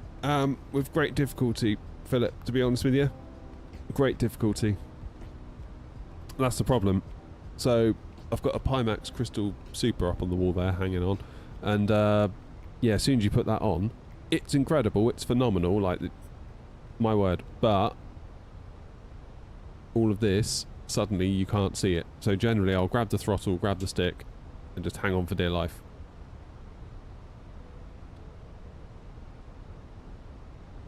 My stick is wobbly. I need to get some of that PTFE tape. Grumpy said about that. Apparently it stops your stick. The little nut that holds the stick onto the AB9. Obviously the force feedback motors, I guess, subtly vibrate the where the nut screws onto it. And over time it can just gradually come off. And you have to tighten it back down.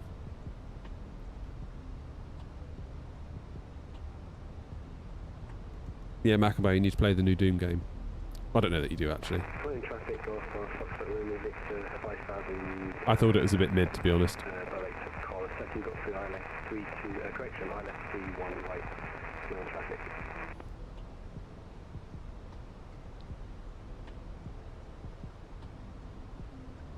Are you coming into Cologne? No, you're going to Heathrow.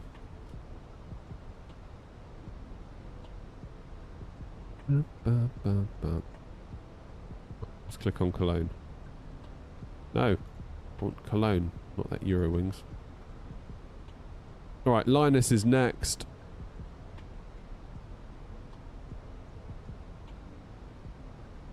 There you go. You're going to Pisa. Nice. So where are you? Linus, apparently. Then Tom. Then me. Then Grumpy. Then... who's in the shuttle? Yes. I do? That's a little train of us. In terms of where we're going to go when we land...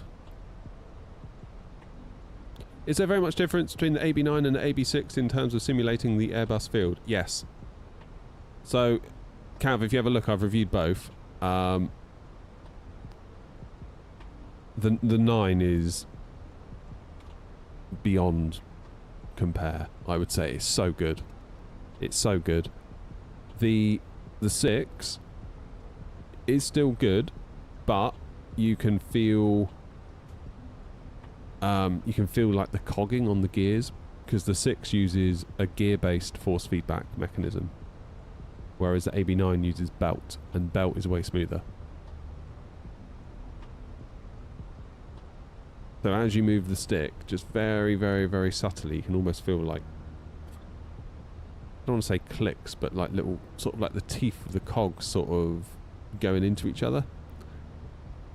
And if you're doing super small movements on final, you absolutely feel them.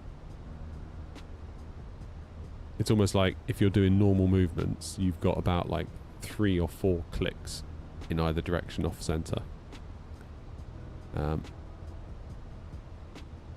So my hope was that, well, we don't need all the strength of the AB9 to recreate the feel of an Airbus side stick, which is true, we don't. But it turns out what we really did need was the smoothness of the AB9. My hope was that the AB6 would be enough, it would be cheaper, it would be just like the AB9 but weaker. And it was like the AB9 but weaker, but you could feel the cogging of the gears. Some people said to me, oh, you need to do a torque thingy calibration in the Moza software, that'll fix it. And I did that and it was the same. One guy told me to learn physics, because apparently that's what I needed to do.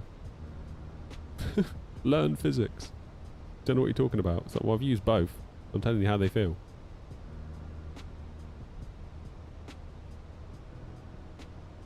Gotta love YouTube commenters. Where would we be without them? Right, let's get them strapped in, shall we?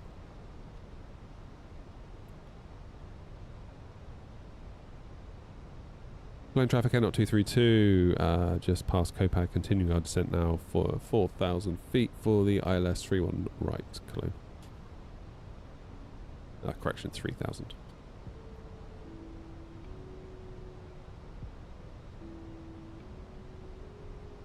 What's transition level here by ATC? 232, N0 56 Tango. Just let me know any speed changes, please, because I'm currently 15 miles behind you. Roger, we'll keep to 250 for now.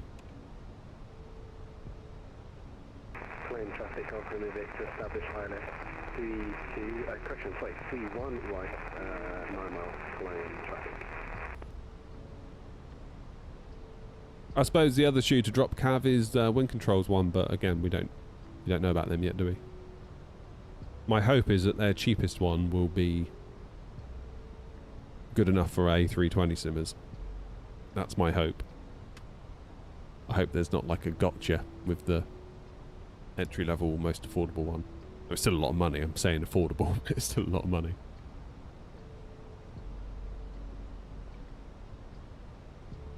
And then, of course, Cav, there's the stick that needs to go on top.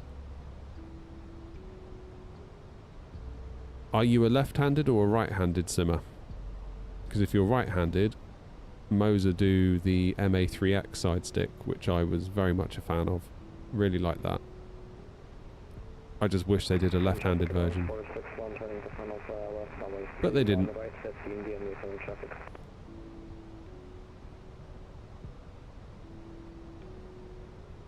But I think they are going to.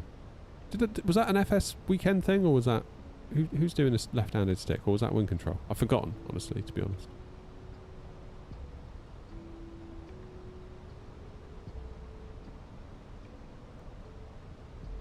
Yeah, same Cav. I've got that like a big shot in front of you guys.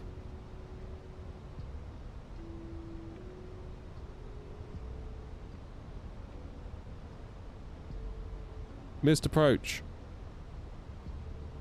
On heading 314.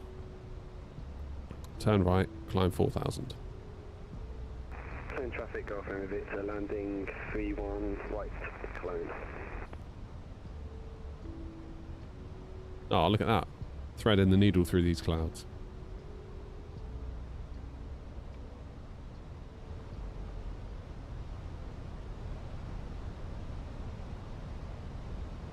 Let's just double check QNH at Cologne. I'm going to go standard pressure, not standard. Local pressure.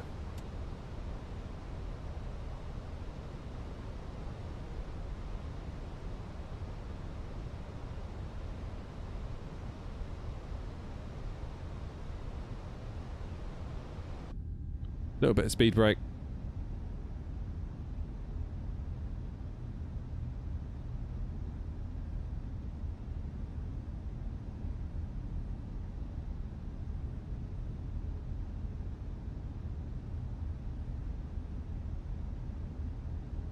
I'm going to try and stay as Now be seated for landing. Thank you.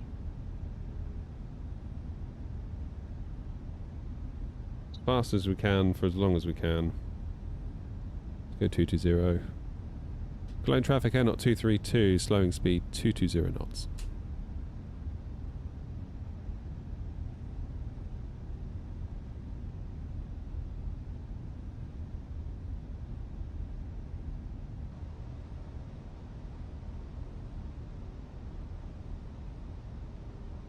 Flaps 1.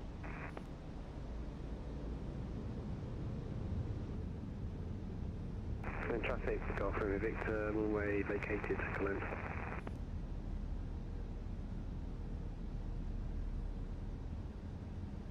We're in the soup.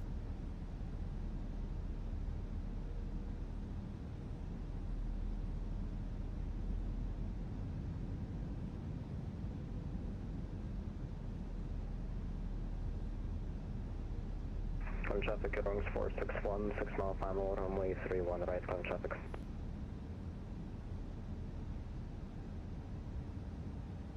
Okay, we're 14 miles out. Linus is On the go. Didn't put my landing lights on, that's silly.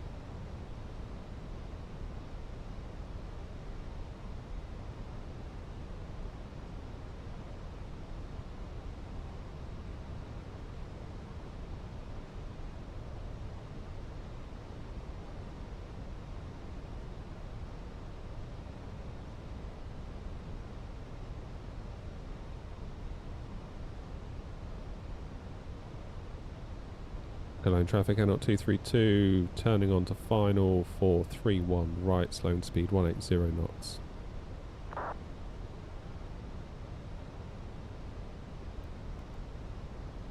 Gonna need that speed brake again.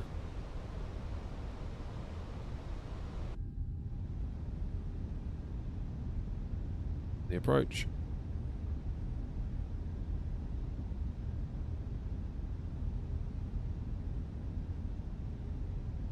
Okay, we're 11 miles out and we're still doing 210 knots, but we are slowing down now.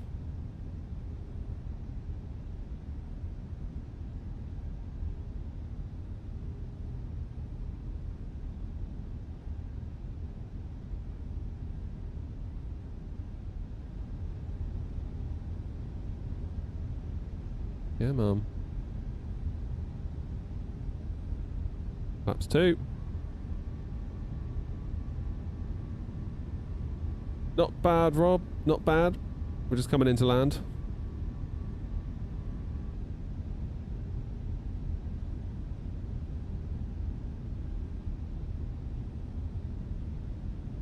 Cologne traffic, N0 232 on a 9-mile final. Currently this is slowing down to speed 160, which we will maintain until 4 DME Cologne.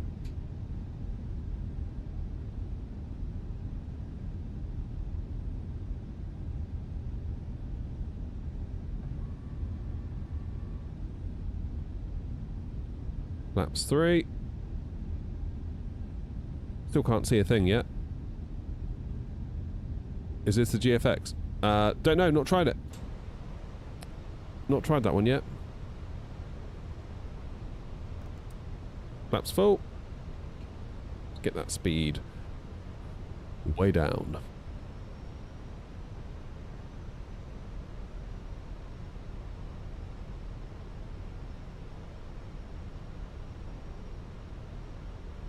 $4,000 in the go around.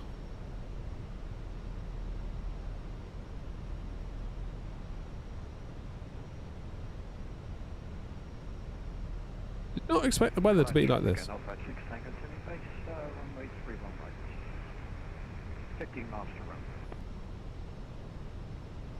run. Get out. 461 vacated via Alpha 3, taxiing via Echo. Alpha to stand level 14, reporting wind shear 1.9, gusting for 1.9 to 1 DME, Cologne traffic. Oof. Thank you, Linus. I look forward to that.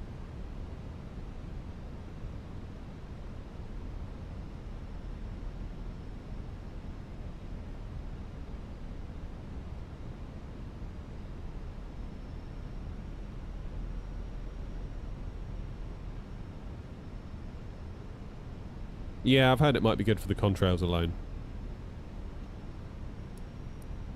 Right, lights are set, go around altitude set, auto brakes load, gear down 3 greens, spoilers are armed, flaps are full. 4 miles to go. Cologne traffic, N0 232 on a 4-mile final 431, right, final approach speed now of 140 knots. Cologne traffic.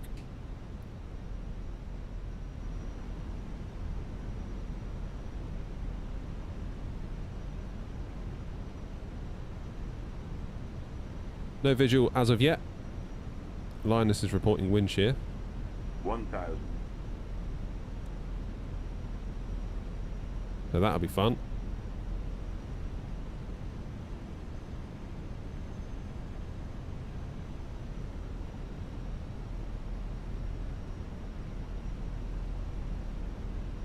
Cologne traffic at 056 Tango, turning final 12 miles, runway 31 right.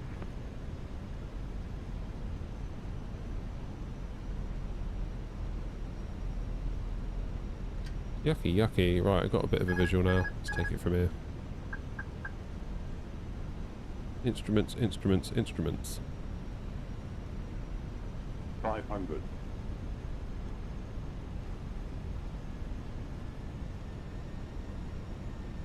There's that wind shear Linus was talking about.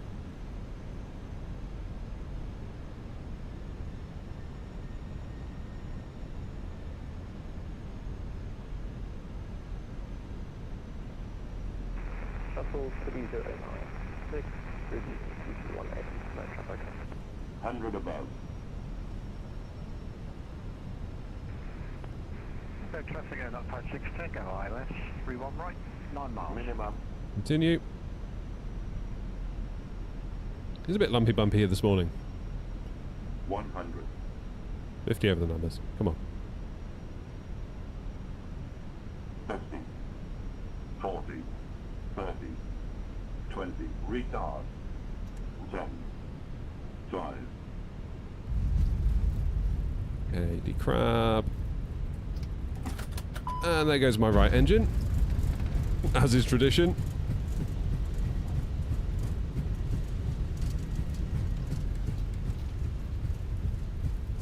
That will do us nicely.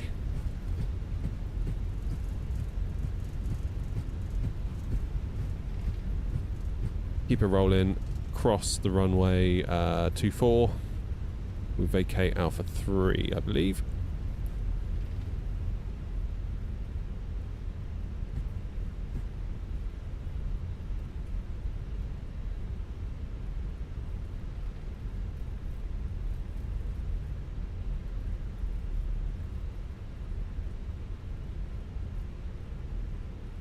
Cologne traffic, not 232 vacated, runway 31 right via Alpha 3 Cologne. Right, we're down. Let's get that APU fired. Cologne traffic not 56 Tango, short final 31 right, 6 miles. Get the lights set. We will clean the wing up.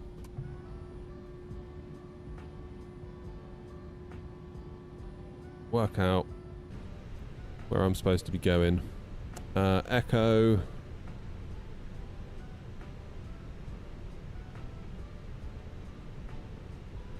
Cologne traffic, not 232, taxiing stand Bravo 12 via Echo and Alpha 5 Bravo, I think.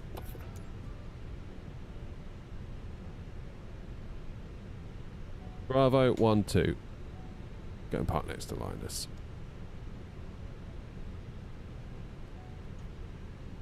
Now, who should we get to unload us? Cologne, Lufthansa? Let's have Lufthansa do it. Don't know about the new Sky score yet. Return? Yeah. As per the thumbnail.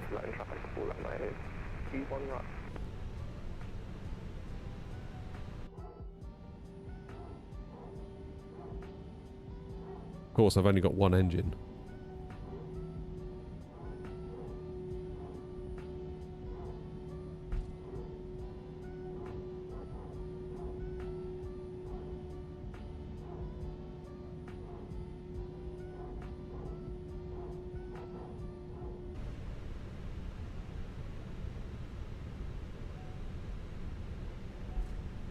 Shooting a video and missed a landing. Don't worry, you can wind it back. Getting better at predicting the engine cut-off. I know. I don't know who's going to have to fix that. I mean, someone said a reinstall might fix it, but don't really want to have to do that. If I can avoid it.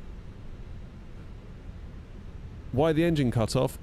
Sam, it's been ever since Sim Update 5. Some people say reinstalling the Phoenix might help. I haven't had a chance to do that yet. Yeah, Linus, I think I went to your call out, so I was a bit more ready for it. Checked all the bindings. Bindings are good as gold. It's a known thing. It's a thing.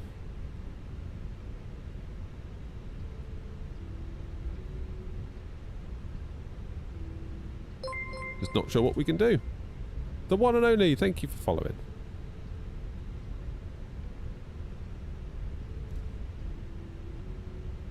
That's alright, we'll do a engine shutdown and all of that. New Sky's been being weird ever since Sim Update 5 as well.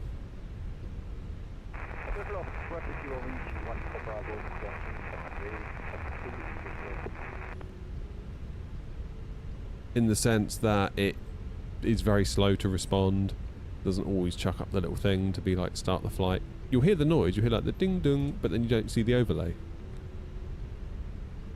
So yeah, like Lackman was saying, just did a clean install. Might not be the worst idea.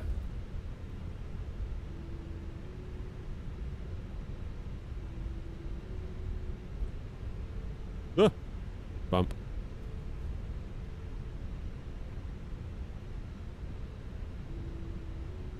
Is that someone going around?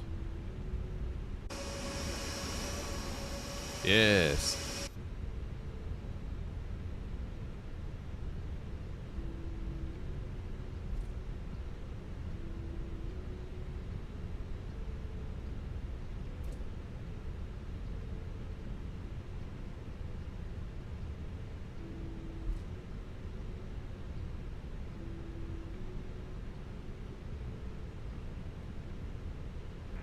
Line traffic, shuttle 309, on full trial, on a full runway, speed 1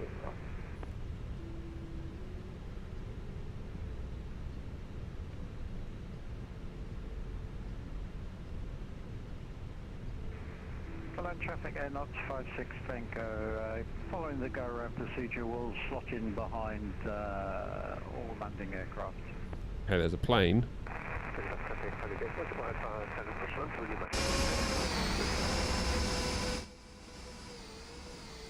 There we go. Golf, Bravo, Foxtrot, Romeo, Victor, NL232. What's your intentions? You're turning in there. I'm just going to park at the FedEx gate just here on the left. You can carry on, Golf Romeo Victor. Roger, thanks. We'll continue to Bravo 12. Appreciate it.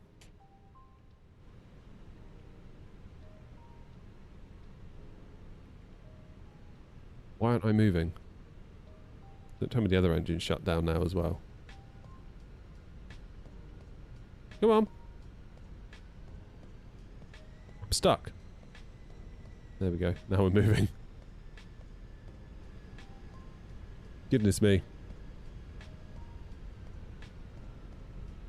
Sounds like I maybe got away with it then, Linus, with that landing there.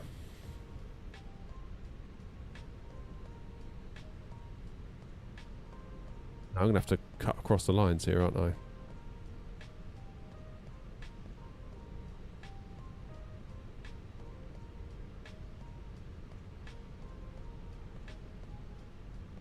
Can't fully see where I'm supposed to be going. I think I want to go here. Yeah, I think this is us, isn't it? Yeah, Bravo 12.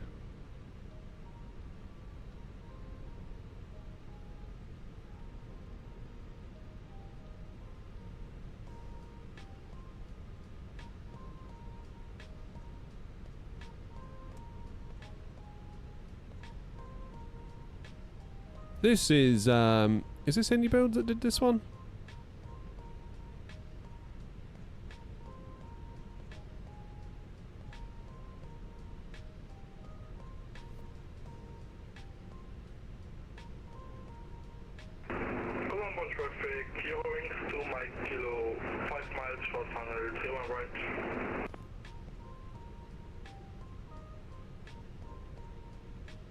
Come on. I never seem to be able to get all the zeros on this. I'm not very good at this bit.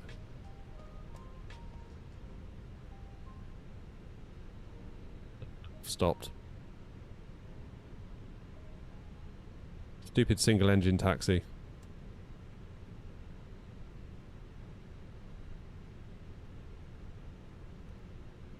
Too bad.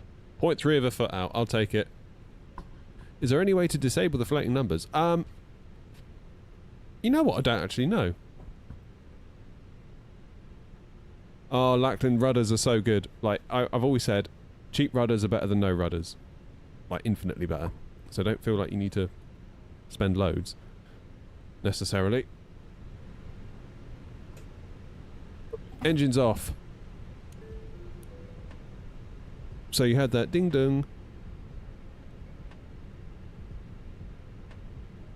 But we have not had a thing from New Sky yet. Shuttle 3096, get a runway. My flights landed. Yeah, it's not closed it, has it? Let's close the flight ourselves. Lots of weirdness from New Sky. 10 out of 10. 1.27 G, 239 feet per minute in challenging conditions. Were we really 5 miles off the centre line? 5 metres? Didn't feel like we were. Maybe we were. Maybe we were. I mean, I'm inclined to believe it because usually it is right. Saving up for some wing Airbus pedals. Yeah, they should. I'm sure they will. I'm sure they will.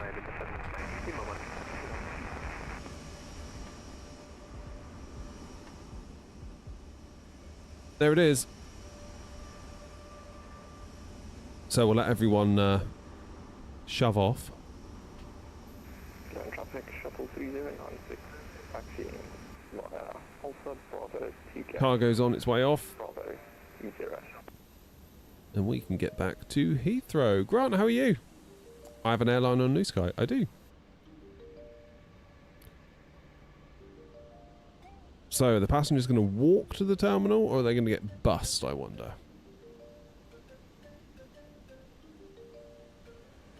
I guess we'll soon find out. Alright, I don't like this view being part of the cinematics. I don't... Where is it? So many icons, I don't know what I'm looking at. Let's go to my views. Main, it is a bus.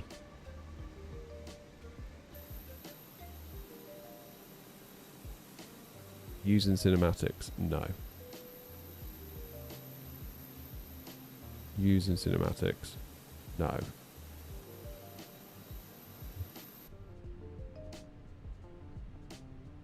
Using cinematics, no. That's better. That's better. Right, we're going to go back to Heathrow now. We're going to get everything ready. We're going to get going. We should probably be back for about... Well, we started streaming at 9:30. It's now 11:30. So we'll probably be done and dusted for today's stream by about 1:30. Providing there's no go around. And we'll go from there. Kirky, how are you doing? How's the overhead panel? Really good. I need to figure out how to mount it. Maybe we'll look at that on the cruise on the way back. We'll have a look on how to do it. I could maybe use some advice from you guys if any of you are a bit handy, because I've got a funny old ceiling in here that is on an angle, so I need to offset that. I don't know. We'll talk about it. What I'm going to do is I'm going to need to go and let the dog out in the garden. Yeah, he needs to go out and have a sniff, and I'll grab a coffee. I'll show you the new brew bags actually from Rajado Coffee while I think of it, and I'll see you in a minute. Don't go anywhere. Enjoy the views.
Cologne traffic and lot 56 Tango.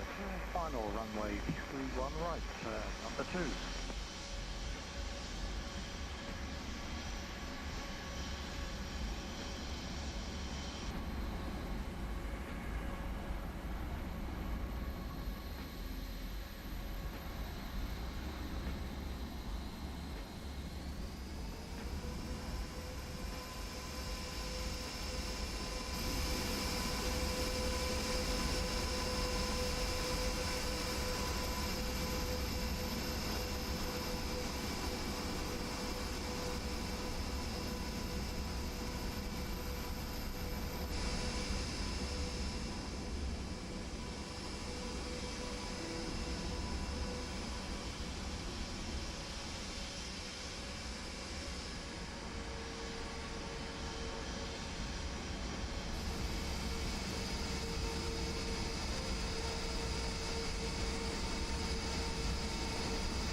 traffic, Charlie Day 5 Alpha, line up at takeoff, runway, Philip, just about.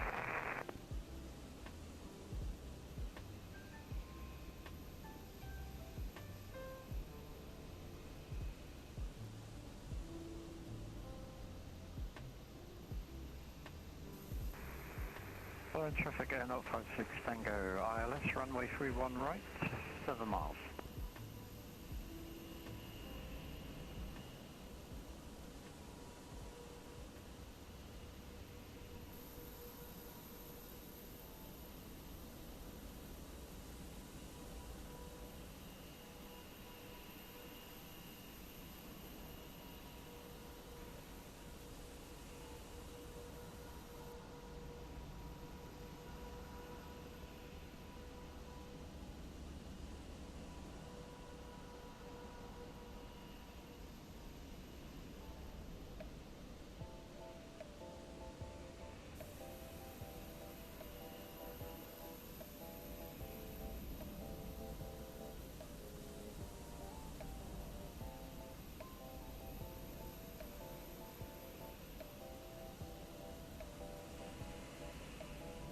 Golf Romeo Victor, not 56 Tango, good luck on the approach this time.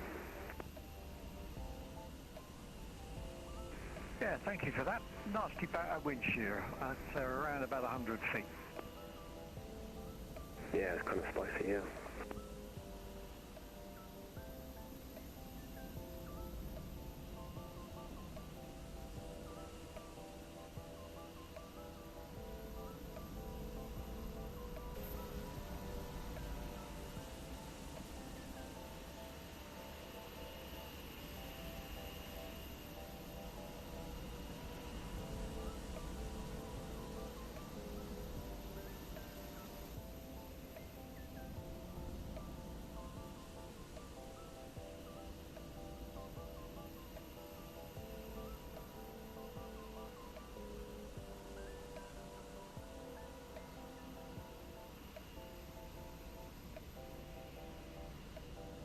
I'm back.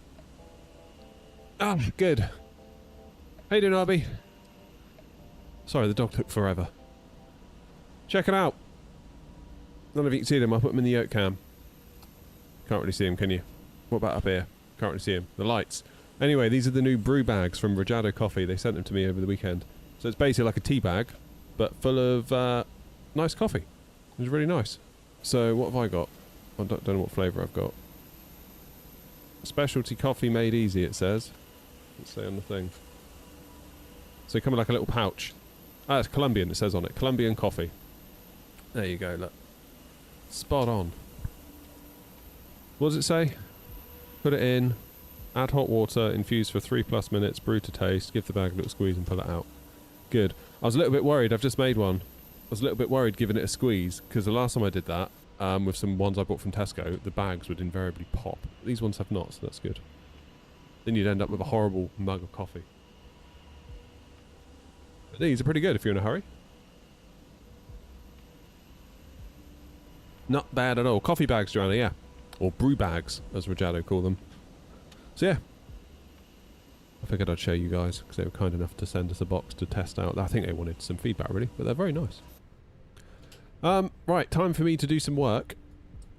Because we are going back to Heathrow. You never seen them, Joanna? Tesco used to do them years ago, but I would find the bag would quite often burst. Last night I bought the entire PMDG fleet for 2024. No way. Nice one, Jim. Yeah, we need to get. I'm definitely getting the PMDG itch. Like, I know, obviously you've got all this hardware, and I've been obviously airbusing it to. Obviously been using that a lot because it's brand new and it's like the new shiny. But yeah, I can totally. I could totally do with a little outing in the 737. Maybe I'll have to put the yoke back in. Hey, he's down. Well done, Grumpy. Now, I've got a funny feeling there is a 319 here that I can bring back to Heathrow. Let's have a look. Yes, there is. What A319 is it, though? IAE wing flex. Can I be bothered to back out? I'm not sure I can. Free flight! Right, I'm going to do air not 234 this time.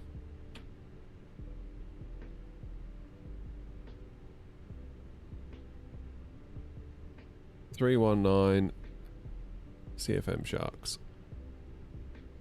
What time are we at? 25 to 12. Let's say we're going to be gone at 12, which is to say UTC 11. Book a flight. You didn't like the Taylor's ones flashy? And these ones aren't bad. I'm not just saying that. Is it the same as the coffee that comes out my bean to cup machine? No, of course it's not. Is it significantly better than instant? You bet your backside it is.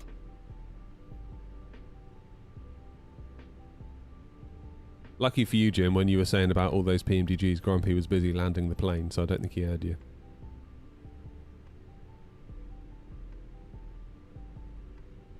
Alright, so that's the SimBrief flight plan made, so if we come in here and refresh, we should have a new flight plan. Air not 234.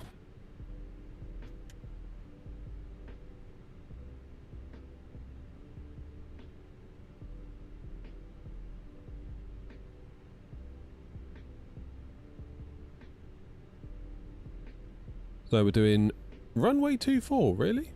For takeoff? I feel like 3-1 right might be a better idea, to be honest. I'm going to edit that. Seeing as everyone's landed... Is that typical at Cologne? Would you normally land and take off on the same runway? If 3-1 3-1 right is for landing, would we also use that for takeoff? Because it wants me on 2-4. Which is this one, which means I could potentially be going across traffic. Or is that intentional? Any experts of Cologne in the house? It's a shorter taxi to 2-4. Don't know. We'll think about that. Can always change it. Heathrow, Logan 2 Hotel, 27 left. Is there any Heathrow ATC? Ground. Oh, boy. Okay. Could be Unicom madness then into Heathrow, couldn't it? Let's file the flight plan.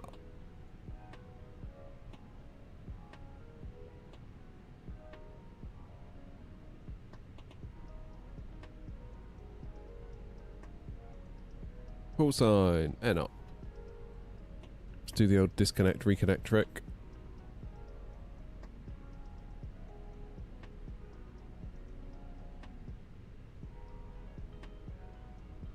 So now, in here, if we re-import the routes, import the next flight, Cologne, back to Heathrow. Happy days. Another full house by the look of it.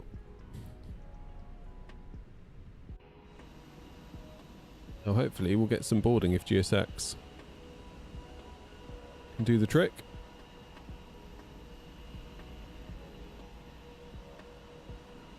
It is nice having Chase plane back, I've missed it. Oh, I just remembered I'm having curry for tea tonight. I'm well excited for that. Can't beat a curry. I think that's got to be my favourite meal to go out for, as a curry. Like, I forget where we were recently, but we went to like some place and I was like, I could do so much better than this at home. It's just like something and chips, basically. It was everything on the menu. Like, you know, burger and chips. Gammon steak and chips, chicken and chips, scampi and chips, fish and chips. It's like, right, okay, so the key here is chips. And then you look at the prices, it's like, damn. Like getting offered 20 quid for a burger and chips. It's like, really? Like a pound a burger in Tesco.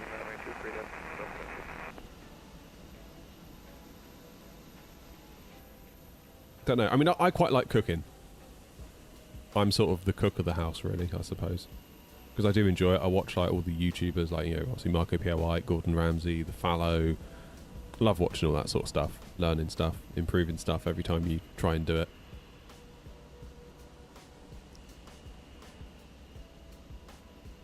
But I feel like the one thing I can't do as well as properly going out for food would be is a curry. I can't even get it close to as good as a good restaurant will do it. So you don't mind paying for that?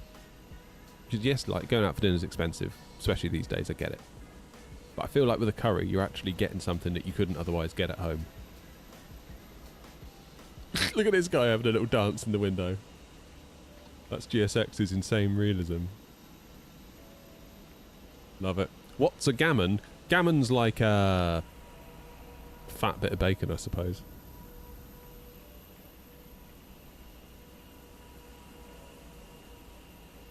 Well done, Doc. You did it, mate. Oh, Kirky, your hoodie's arrived. Yeah, I really like the quality of this hoodie. I'm very pleased with it. Very pleased with the fit. Might order another one, but they are quite expensive. I mean, I shouldn't say that about my own merch, but like, make no mistake, it's bloody expensive, and there's nothing I can do about that. It's all like one of these print-on-demand services. They set the price, really. Even if I buy it for myself, it still costs a lot. So I get like they set a price, like, I don't know, I forget what the price is, but let's say the hoodie is, I don't know, 30 quid, £30. Obviously shipping is whatever shipping is, and that'll depend on your region, and that can just suck depending on whatever. And then I get to decide how much profit I want per item. So if they give me a base price of 30 and I say I want to put £5 on it, well then it's 35. But I don't put a lot on it.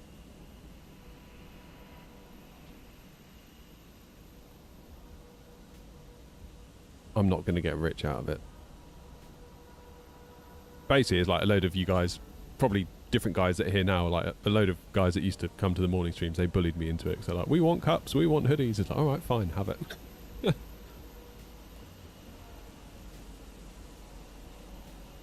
Curry's easy at home.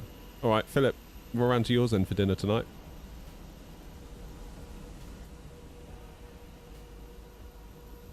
How long does the suspension last? I mean, it's all automated, Kirky, so a suspension is automated, so if you get 3 flights below 7.0 or less in 30 days, it suspends, and then I think if you get less than a 4 for any reason, it suspends. Then it's a case of looking at what happened and sort of trying to offer any advice, really.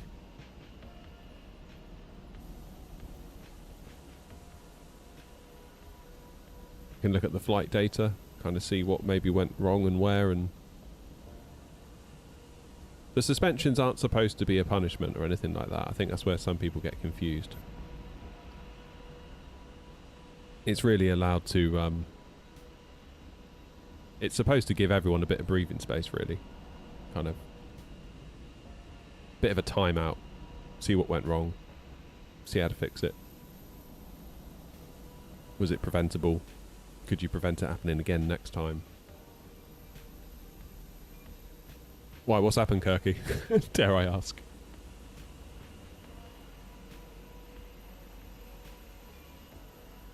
That's what I need to... I'll make Grumpy head of lifting suspensions.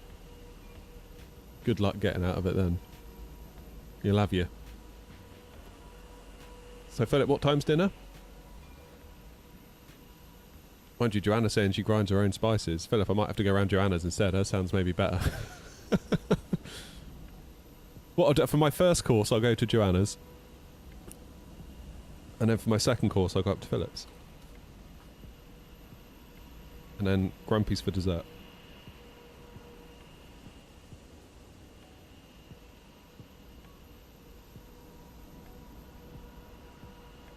Bad landings into Bristol. Uh-oh.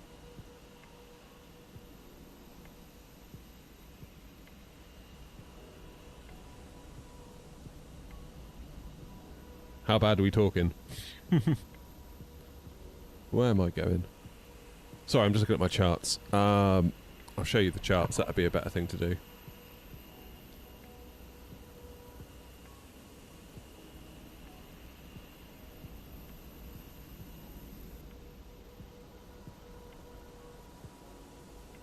8 o'clock, that's a bit late for me, that, Philip.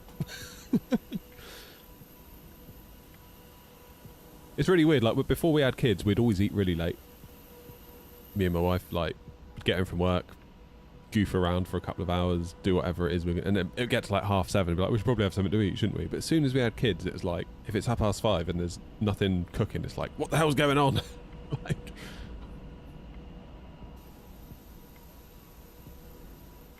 runway 09, 27, so it wants us to transition at Lambourne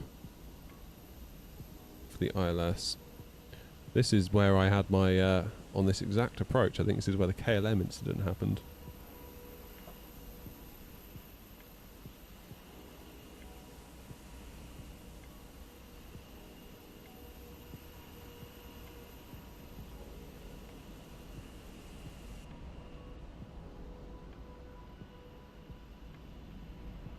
Cool, so there's the route. I'll have a look after Kirky after the stream's finished.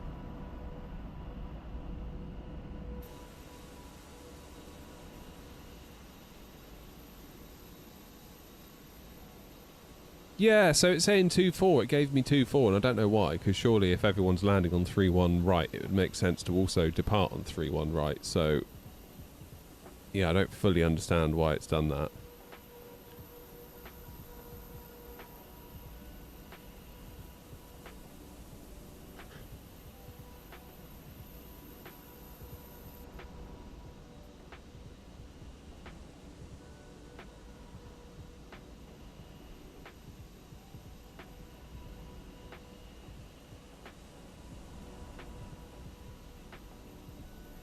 Well, I don't know what to do, Grumpy, to be honest, because I don't want to go 2-4 if there's people landing 3-1.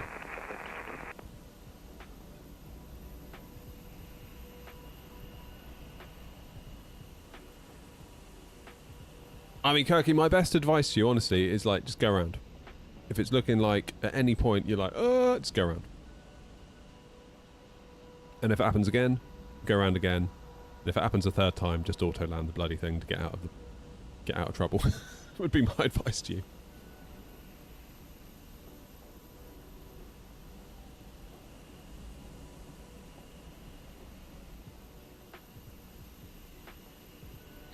Going 2-4? Alright, we'll go 2-4 then.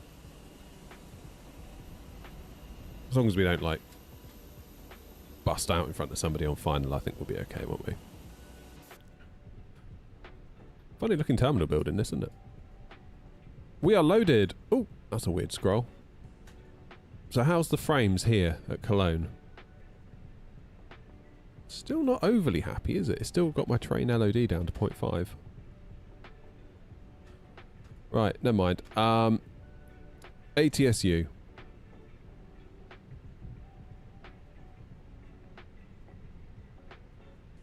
DM me some photos. Nice. I'll have a look in a minute.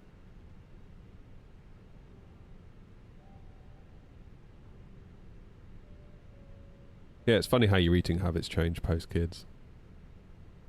Oh, look, Grumpy, if we have an alternate, we've got to go up to Manny.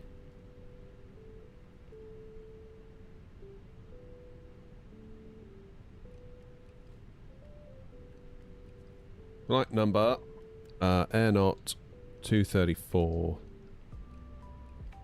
Cost index, I didn't look, but I'm fairly certain it's going to be 60. Yeah, 60.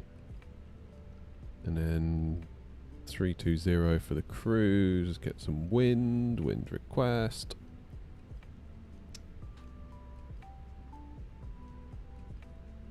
I always change that, rather go to Bournemouth.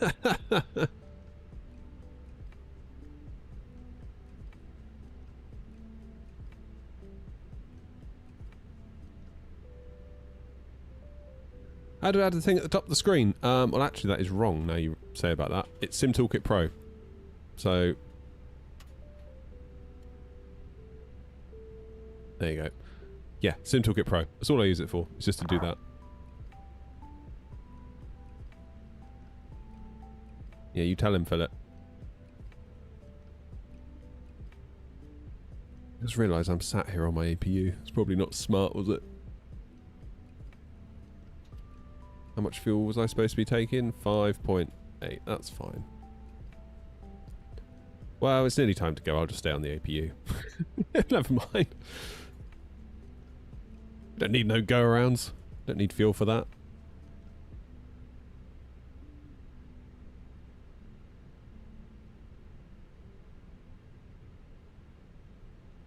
Okay, departing 2-4 is what we're going for, isn't it?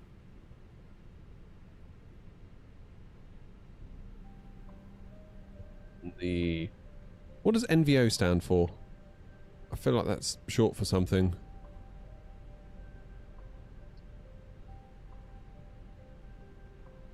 Novinich. Is that how you say it? Novinich? Yeah, whatever. 2 Delta. Is that default handcrafted? Yeah. Yeah, I think this came as part of a world update, didn't it? And I think, don't quote me on this, but I think they basically hired Innie to build it, and I think that's what happened. I think. Not 100%. Someone correct me if I'm wrong, which I might well be. Logan. 2 Hotel. Via Lambourne. Provided we don't get cut up by any KLM aircraft, like we did last time.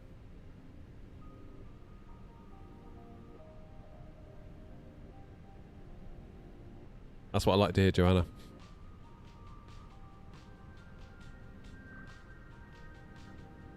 Nice little coffee bag, that. It's alright, that.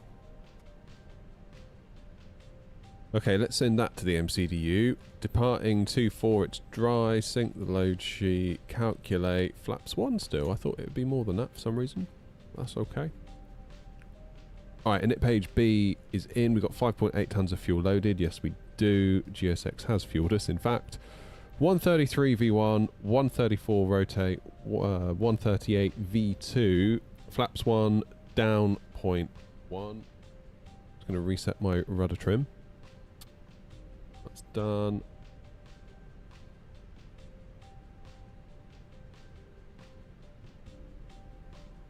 Fine. Good. Secondary flight plan. EDDK. EDDK. Now, obviously I'm going out on 2-4. Oh, it says 2-5. It's interesting. Oh god, I've put in the wrong thing, that's why. I put EDDG. Thinking I'm at Bristol. Clean traffic, Golf Bravo, Foxtrot, Romeo Victor, pushing back, stand, Echo 1-3. Even though that wouldn't be Bristol, but you know what I mean. Clean traffic. Departing 2-4. NVO 2 Delta. And then we'll land 3-1 right, I guess? I don't know. Whatever. That's fine. Right, how are we doing then? Seatbelts on. And I think...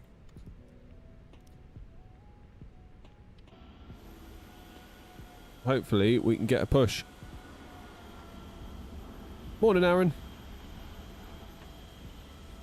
Aaron, you must be in the States if you're saying morning, right? Well, I suppose it is still technically morning here.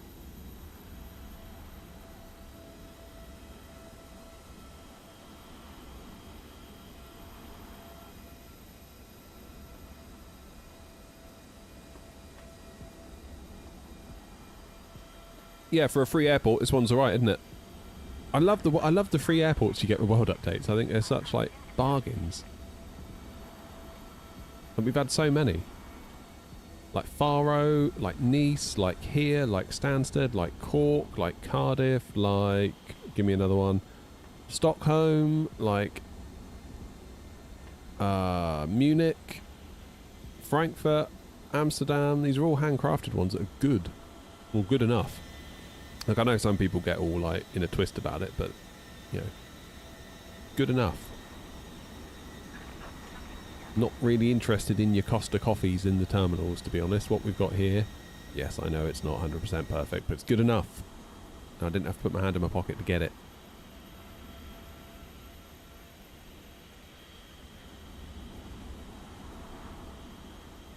Cheers, Aaron.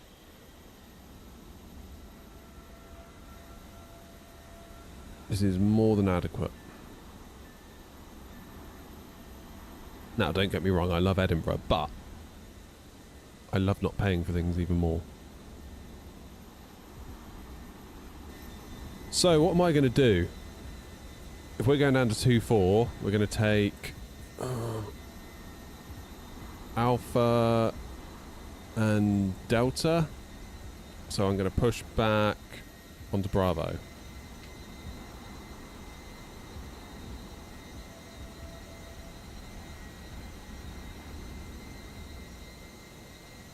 Which will give me nose left, tail right. Cologne traffic, NOT 234, stand Bravo 12, pushing back, facing southwest on Bravo, Cologne traffic.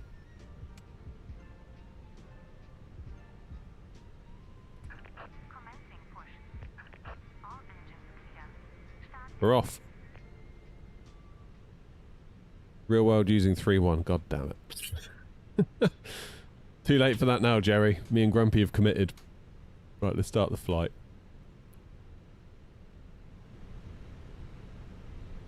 Rebels with a cause.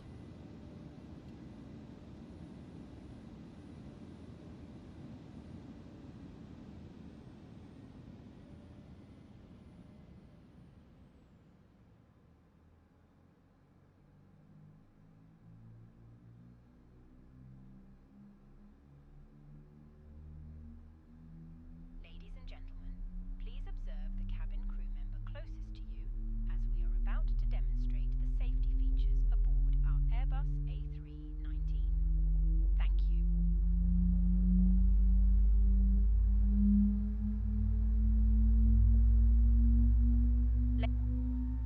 Welcome aboard our Airbus A319. Please pay attention to illuminated signs and crew instructions, including the following safety procedures. The safety card found in your seat pocket contains important information about exit routes, oxygen masks, life jackets, Roy, how you doing? position. Thank you for becoming a member. Premium economy. Legend. There are 8 Cheers, Roy. Hope you're well. on this aircraft. Long time no see. The cabin crew are now pointing out the exits nearest to you. Please be aware that your nearest usable exit may be behind you. Emergency lighting will guide you to an exit. I need to be above 3,000 feet. Initial climb 5,000. It's Your fine. seatbelt is fastened, adjusted, What's the voice? Ah, it's just part of the Phoenix. as shown. It must be fastened. Is GSX worth getting? When it works, it's great, but it does sometimes have issues. But there's no alternative, so, you know, sort of have to.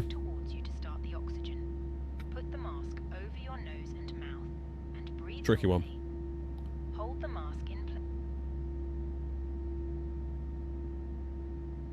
Still nout in terms of ATC. Are these guys coming into Cologne? There they are. Well, this one is.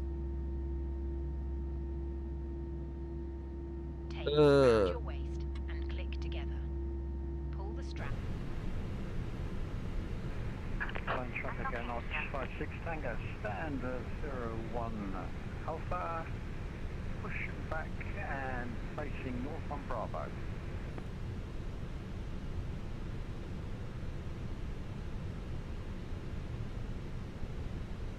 I would have liked GSX to push me back a bit further, really.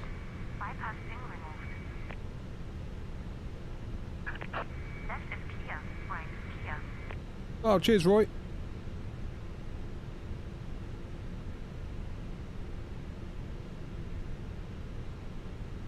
Yeah, the screen's great. Really liking the screen. Okay, that's 2 engine starts. We are looking good.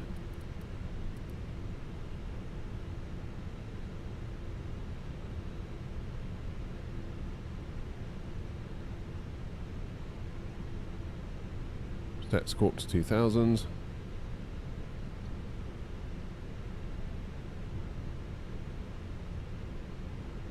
Take a rather unorthodox half. Cologne traffic, air not 232. We're going to taxi to runway 24, holding short of Alpha 3 for landing traffic to vacate.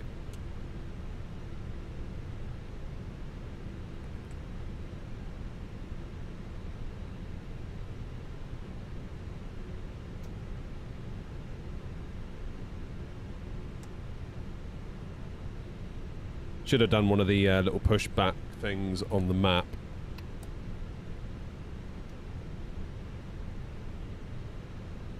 That would have just got us back a little bit further.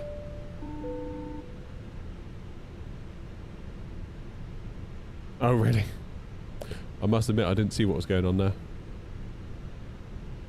How you doing, Auto? Can I land a little aircraft in Germany? Probably not, to be honest. It's not really what I do.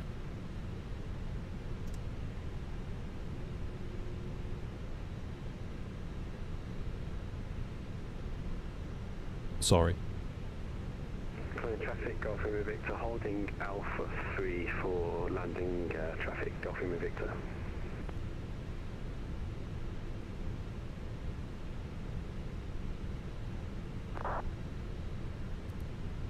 Takeoff config normal.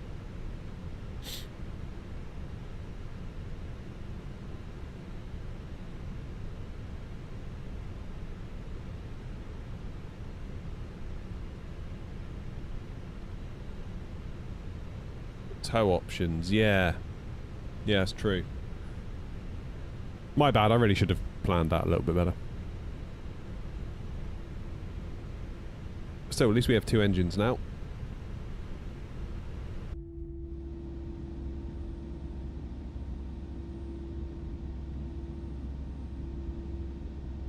That's the main thing.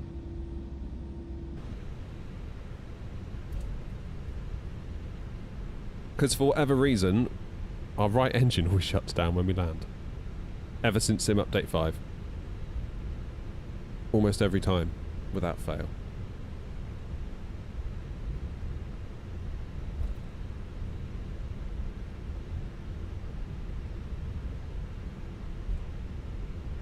I would say probably Sim Update 5 has been one of the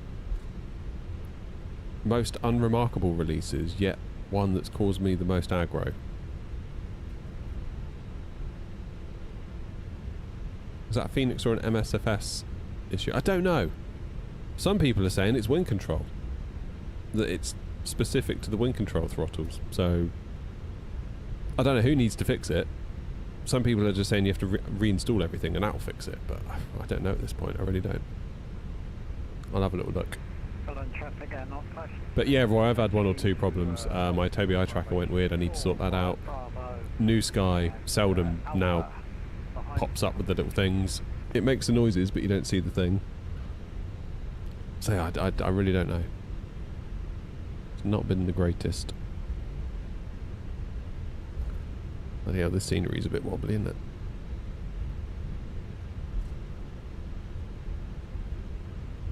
Yeah, you don't need 2 down. I mean, flipping heck. 1's enough, isn't it?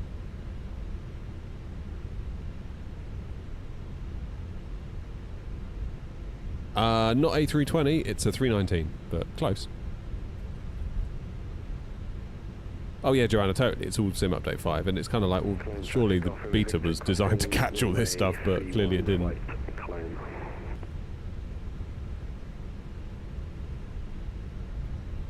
feel like a little bit of terraforming here wouldn't be the worst thing. Minibuild seems to have built us a rally track. Assuming it was them that built this scenery, but I think it was.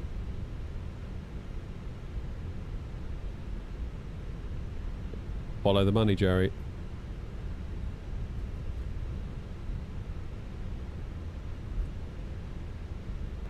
Hello, traffic, not 56 Tango, now taxiing on Echo as Ryan Hare has pitched Alpha.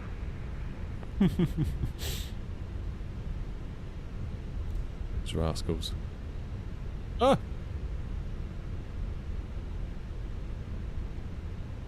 This could really use some work.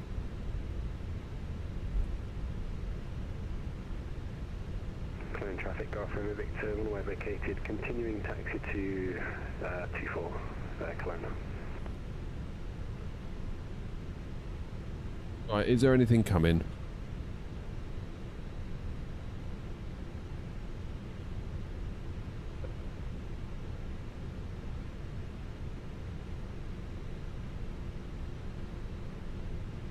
Cologne traffic, Air 234, crossing runway 31 right via Alpha 3 for Delta. Cologne traffic.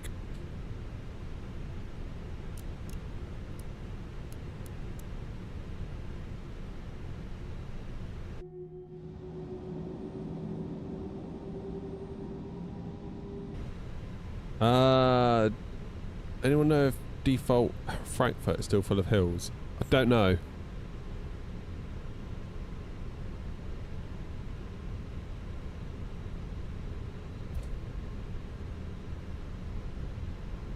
You think that'd be quite an easy fix though, right?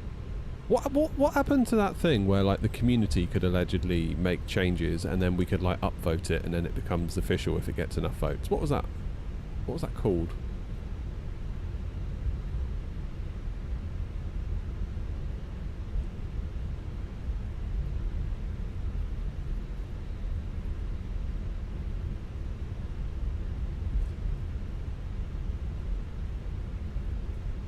Traffic off from Victor, lining up runway 24, Cologne.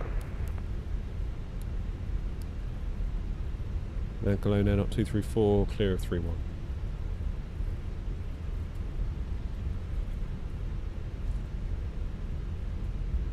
So which version of EDDK am I at?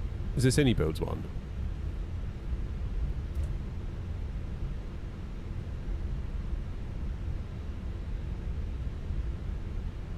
I mean, honestly, I can live with taxiways being a bit lumpy. I'm not going to, like, be like, oh, I'm never coming here. But as long as the runways are all right. There's a 30-foot drop on the taxiway. What happened at Vegas? Is there still a hole in the taxiway at Vegas? This isn't Heathrow, Sam. We're going to Heathrow. We're currently in Cologne. In Germany.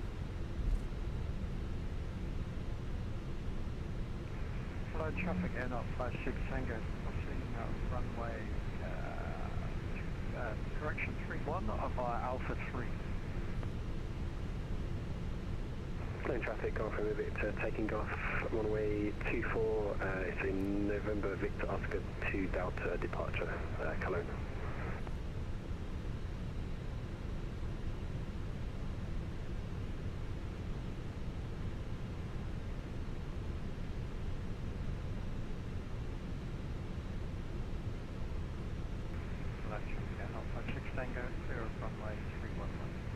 Like Tampa fixed it, did they?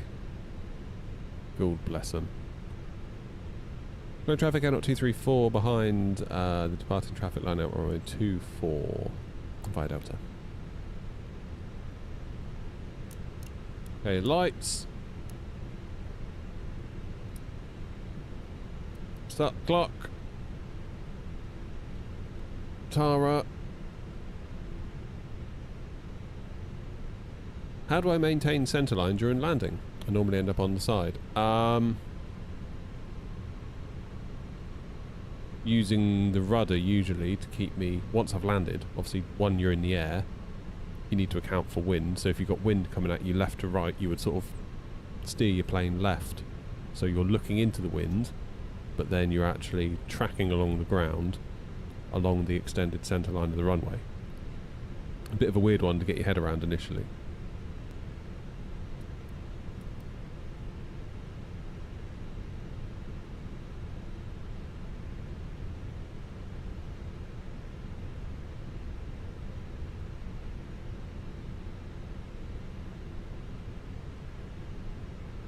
Bit heavy on the brakes there.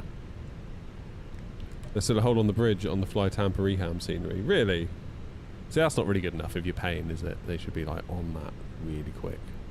Again, if it is like an open source flightsim.to community project, sure, whatever. But if you're paying good money, that to be fixed up really fast. Like, developer on it that day, update, tested the next day, shipped the following day. Do you know what I mean? Never account for wind direction nor heading. Yeah, always look at the wind, where the wind's coming from. So on your ND here on the Airbus, you get a little arrow, and that gives you a sense of where the wind's coming from. Look up a video from 320 Sim Pilot, and he does a really great crosswind landing. Is that fly tampered, Roy? Is that what you're talking about? Cologne traffic, Golf Romeo Victor airborne, climbing through 5,000 feet, Golf Romeo Victor to Cologne traffic. Okay, probably about time for me to go. Cologne traffic, N 234, taking off runway 24 on the November Victor Oscar 2 Delta departure, Cologne traffic. There's Grumpy loading in.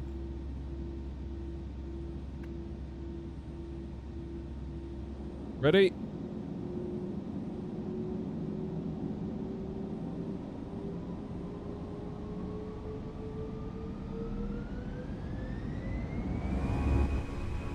Manflex 67 SRS green, runway, auto thrust blue.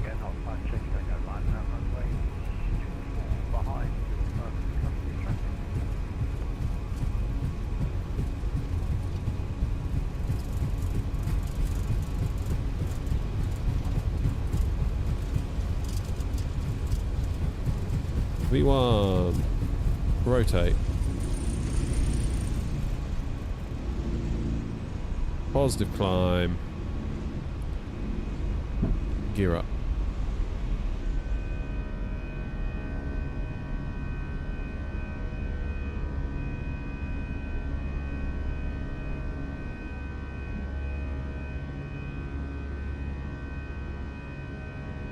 That's where we were, just down there, wasn't it?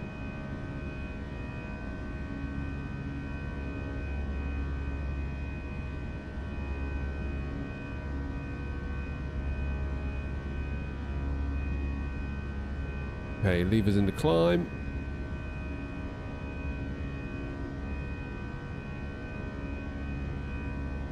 Lower the nose.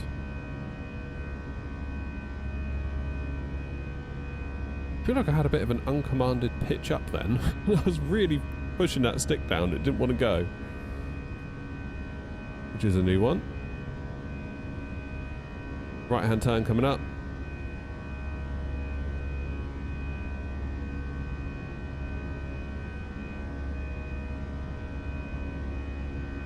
Yeah, and there's the down. What the hell? What is my plane doing?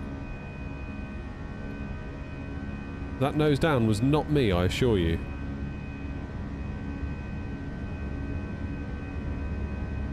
Bloody Sim Update 5, I'm sure it is. So we had a nose up that I did not command, and we just had a nose down that I did not command. We had one the other night coming out of Bristol, do you remember? When we went to Faro, I think.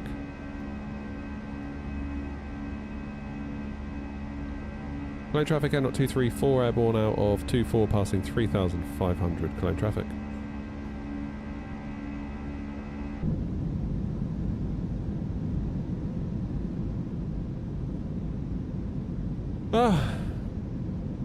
What HOTAS do I use? Well, I don't really use a HOTAS. I use a Moza AB9 side stick and wind control throttles. And the actual stick itself, obviously the joystick base is a Moza AB9, the stick itself is from FS Projects.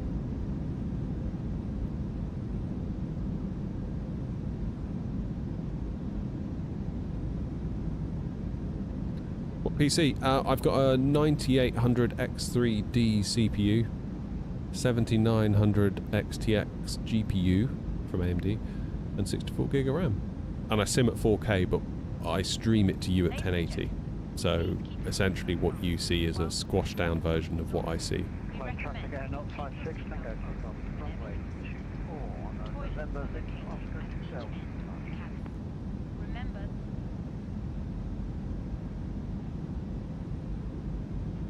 Cologne traffic, N234, climbing now flight level 320, final call, Cologne. offering you the chance to choose Stand of pressure. a fresh selection of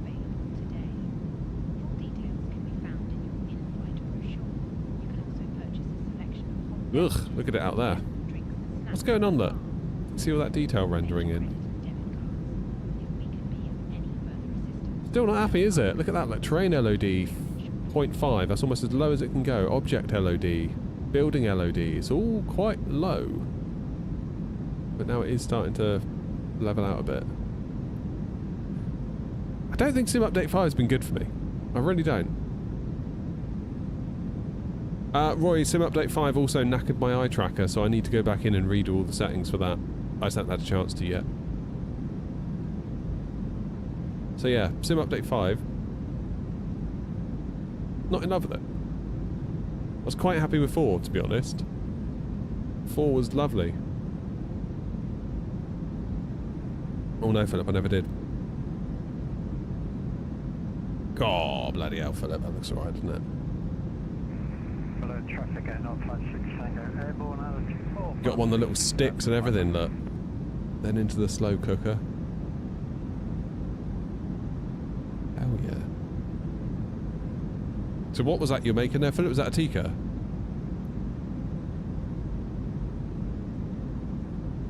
What's my little aileron doing there?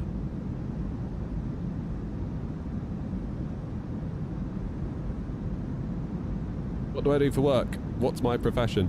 Don't really talk about my day job on stream because there's literally no upside at all. Only downside. So it's not interesting. You wouldn't care. I do that part-time and I do this part-time. And together they make a full-time. The question is, does this become a full-time at some point? That's kind of what we're thinking about.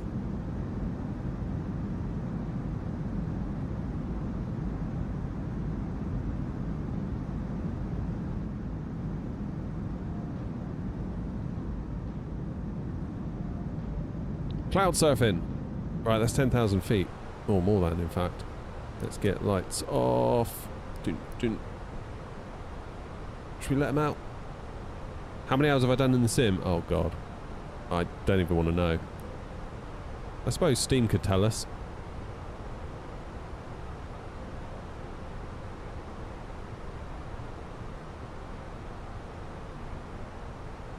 The issue I had, Roy, was that the button that I used to toggle the eye tracking on and off, because I don't use, as you know, I don't use eye tracking all the time. I will turn it on, turn it off, turn it on, turn it off as I see fit. Usually if I'm on the ground taxiing is when I use it. Just the button, even though I'd mapped it and I checked the mapping, the button to toggle it on and off just stopped working entirely. So it was constantly on. So I just yanked the USB cord and that was that. Do I have GFX? Not yet, Jim. I probably should though. Might make a little video about that.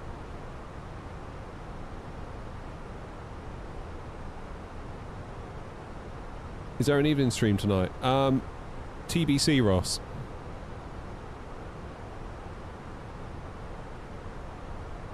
TBC.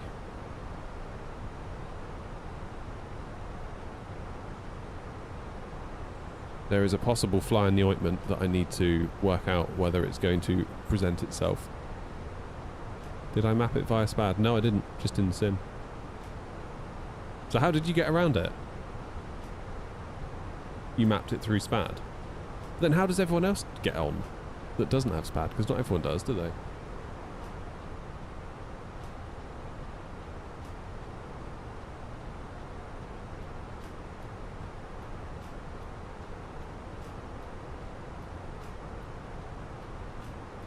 Right, Heathrow at 7 minutes past 1. That'll do the job nicely.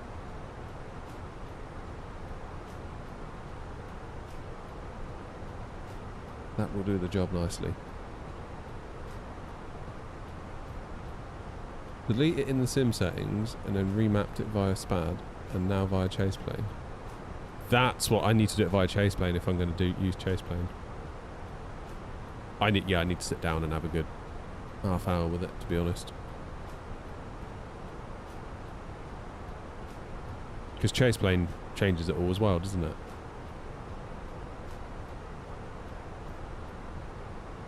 Honestly, it's like a part-time job just sorting out the setup. It really is. So I need to talk to you actually about how to mount my overhead. Where's paint?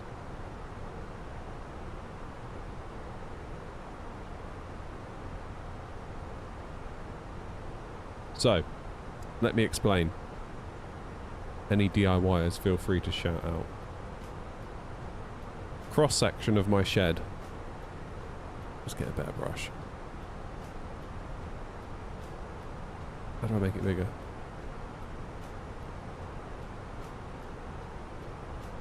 I literally have no idea what I'm doing. Over here, that'll do it. Right, cross section of my shed.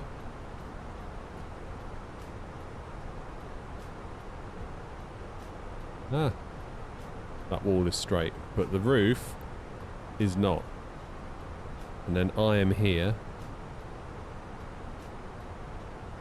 There's my TV, and there is me in my chair. Okay? But obviously the roof is on the piss. So if I was to get a mount and screw it into the ceiling, obviously it's going to end up at an angle, which I don't want. So my thought is trying to get the angle of this roof line and then building a little wedge to make it level and then firing that up into the rafters with screws and then mounting my overhead on a little drop pole like so. Yeah, but Grumpy, the angle's going the wrong way. The angle's going right to left, if you see what I mean. Unless I can get a Visa mount where I could twist it to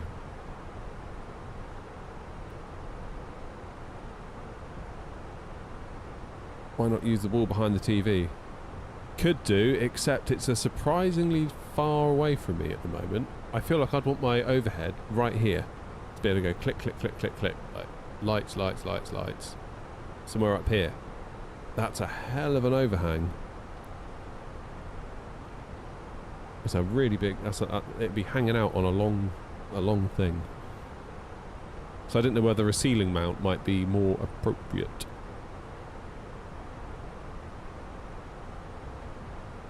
I mean, Wingflex do their own thing, but it's $160. And it's essentially a tall version of those budget monitor stands that you get on Amazon. And I could understand if it was a bit more than those, but not $160. Plus, you know, whatever taxes it needs to get into the country. But yeah, some sort of ceiling project, like Grumpy was saying. So many moons ago, when I used to work for a broadcast engineering company, we would put in radio stations. We would do microphones off of what we'd call a dog bone. So you'd have your main ceiling for the studio there. You would quite often have a suspended ceiling, so like ceiling tiles here. We would put a big plate into the ceiling here and then put like a chrome metal tube that was quite fat, and then from there we would have like this little wooden bit that would hang off of it, and then your mic boom arms would come off of that and go down to your presenter over here and your guest spot or your newsreader over there. And I'm wondering if I could do something similar, because I could get some of that tubing, cut it to length, you put a bolt through it to go into the bracket bit up here so it's super secure. Same on the bottom.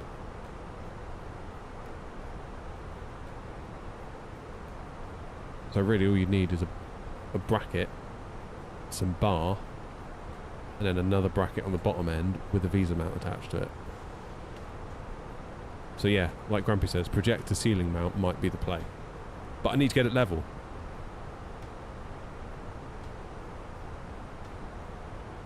We never did any welding with it, Roy. All we did was we'd screw this plate onto the ceiling, push the tube up to it. How heavy is it? I mean, it's not overly heavy, but then I've got another issue with the shed. Let me explain.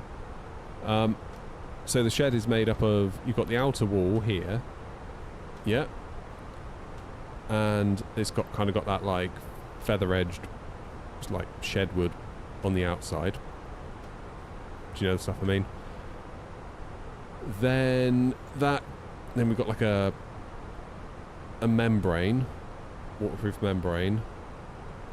Then we've got insulation. Then we've got a layer of MDF to basically make the wall. Then when I took it over and converted it, I did another layer of insulation here,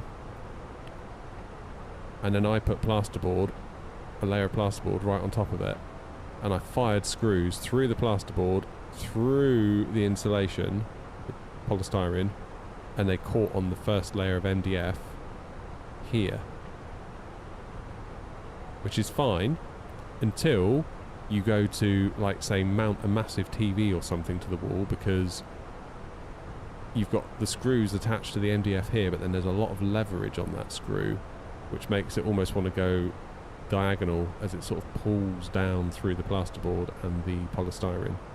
So when I mounted my TV here, I put a plate on the wall, like a wooden plate, like screw. Then I put my TV bracket onto that, and then there was, like, enough support in it, if you know what I mean.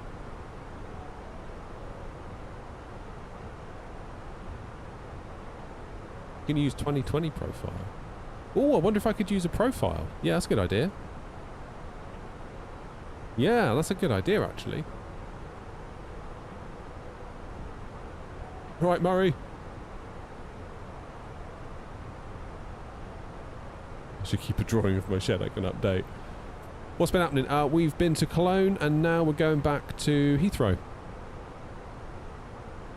And all is well. It's been a nice little day out so far. Chase plane is working. There it is, look. It's all going very well.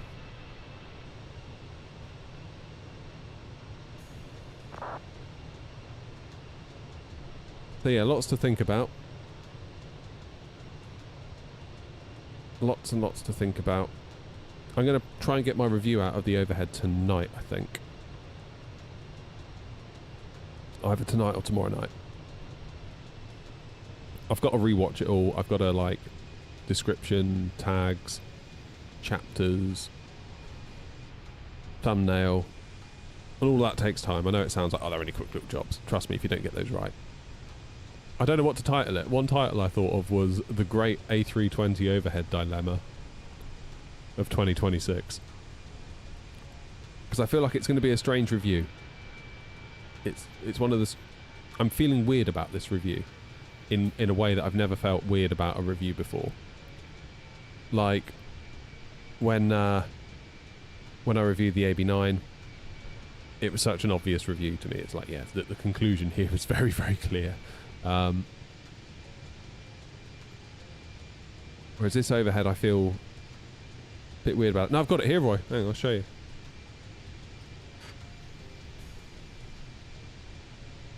There you go. Ta-da! Wing flex overhead. So yeah, I'm thinking up there somewhere.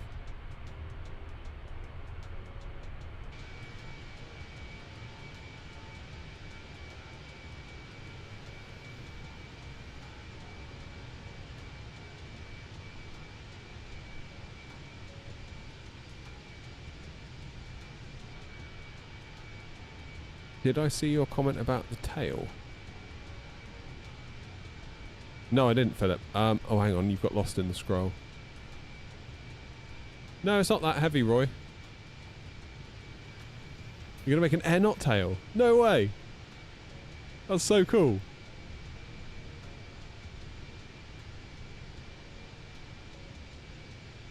That's epic.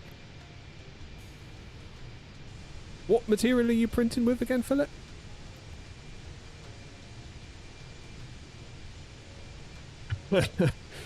Grumpy. That picture looks really weird without any context now, doesn't it?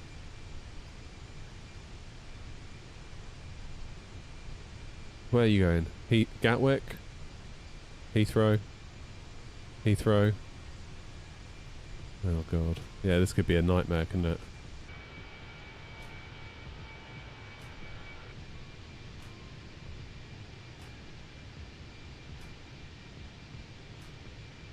I don't know, Grumpy, we might be alright. We got Golf Bravo Foxtrot going first. So we got a guinea pig. I will be following 10 miles behind. Then it'll be you. There's one coming up from Palmer. You might clash with that Palmer. I don't know, we might thread the needle here. PLA plus. Oh. So how do you get the translucency? Like the light to shine through?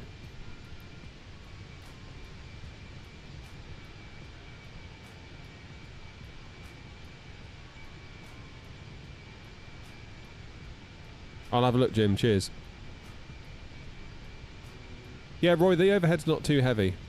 It's just knowing where to put it. Bristol Airport closed. Is it really? Damn. But yeah, I feel a bit confused about this overhead review. I feel like I've been fair. Because it's a good product. I like the product. But I feel like, in light of wing controls overhead panel, here's 20 for if you decide to get GFX. Sucker for the contrails, I can't lie. Cav, you legend. You didn't have to do that. Thank you, man. Alright, I'll get it. I'll get it. Thank you, Cav. Really appreciate that.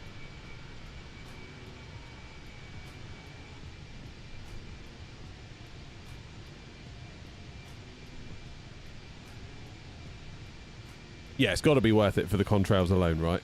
Has to be.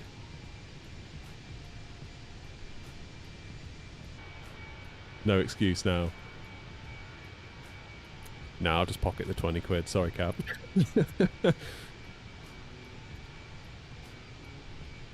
Daddy's got to eat.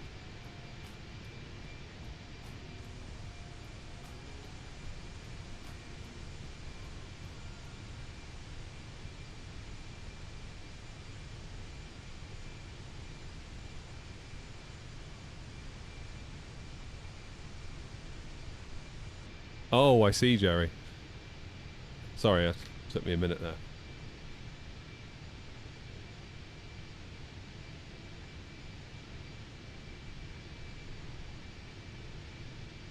Oh, I love that livery.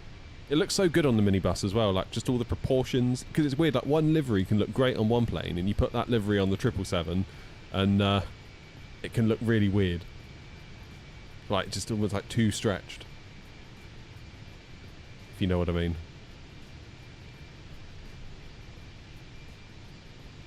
So what are the main features of it? Basically, you get the little whooshy bits over the wing and contrails.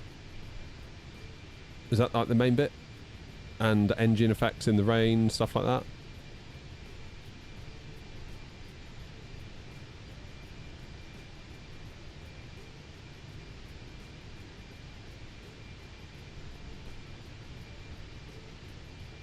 It's 10 miles between me and the one in front. Every time I look at that picture, that looks like, what on earth is... If you just come into the stream, you'd be like, what on earth is that?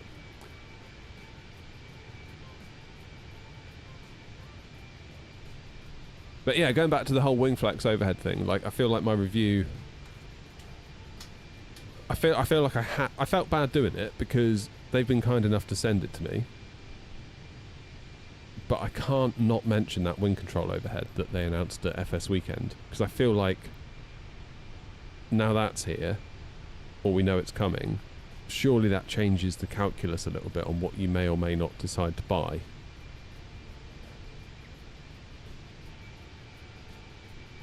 Obviously, I didn't want to make Wingflex's video all about wing control, but I couldn't not mention it. Don't know. Can't imagine they're going to be in love with the video, to be honest. But I feel like I've been fair. Like, it is a good product. It is a good product. Like I said, like it's well made. No complaints really about the actual product. But you also need to be very careful with the pricing, because it's easy to say, oh, Wingflex's overhead is what, $599 USD, and Wing Controls is $349. It's like, oh yeah, but theirs isn't going to be $349, is it? By the time you do import taxes and shipping, it's going to be a lot more than that. So you're not necessarily comparing apples to apples, because Wingflex's price includes international shipping to most countries. So yeah, we'll go through it all in the review. It's not as simple as you might think. Equally, Wing Controls one isn't out. We don't know what it is. We don't know if it's going to be any good. Probably will be, but we don't know if it's going to be any good. Might be problems with it. It might be one of those things that launches and then you can't buy it for 6 months because it's always out of stock. But who knows? We don't know. So, I feel like I was fair to everyone. That's the best I can do, really. Samuel, how you doing? Can we agree that Fiji Airways is the best livery ever made? Well, it was until I made my livery. Obviously. I'm sure that's what you meant, Cav, when you said that. I think what Cav's trying to say is that my livery is the best. Thank you, Cav. Appreciate it.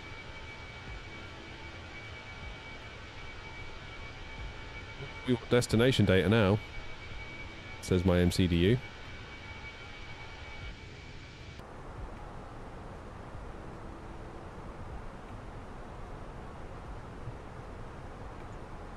Arrival, Heathrow, 27 left.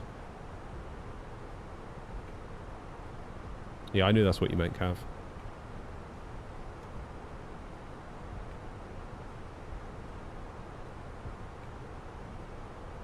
Okie dokie. QNH in London. London Village is 1014, temperature 16, winds 290 and 12. What's the minimums into thingy bob? Into doodah? 277 is the minimums. What's the thingy bob into doodah? I'd make such a good pilot doing my briefing. There you go, 277 in the Barrowfield. Good. Cav, thank you again for that 20, by the way. That's really kind of you.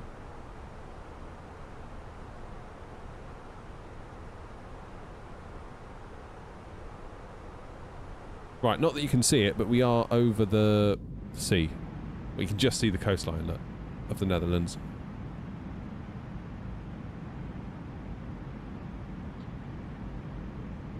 Slightly concerned what our FPS is going to do on short final, given how it was on the way out of Heathrow. Because if it's anything like that on the way in, I can't really be held responsible for the quality of the landing.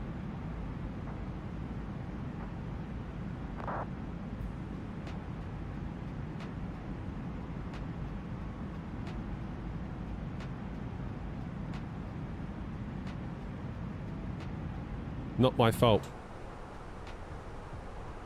We should probably do landing weights as well, actually. Thinking about it. In it. So I've got 58.2 tons is my zero fuel weight. And it reckons when we land at Heathrow we'll have 3.2 tons. So 61.4 in total. And of course, auto brake low. Cologne and Heathrow are lovely in the minibus. You can just take as much room as you want. You could probably land halfway down the runway and be okay. Not that I'd recommend that.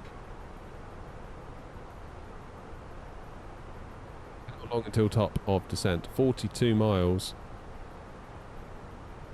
I'm tempted to keep my speed up on this one, because I've got a funny feeling we might thread the needle a bit better if we do. Look, Heathrow. Heathrow. Heathrow.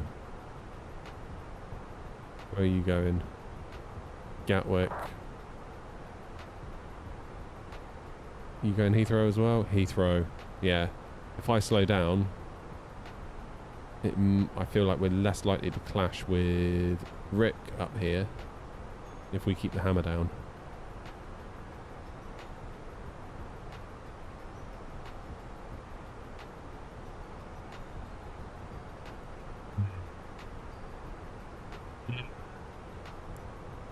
We shall see.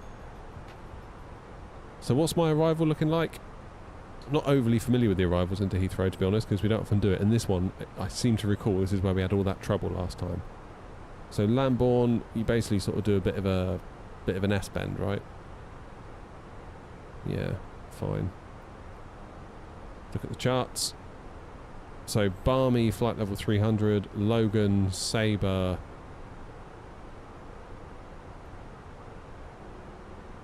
$7,000 at Lambourne, which is out here.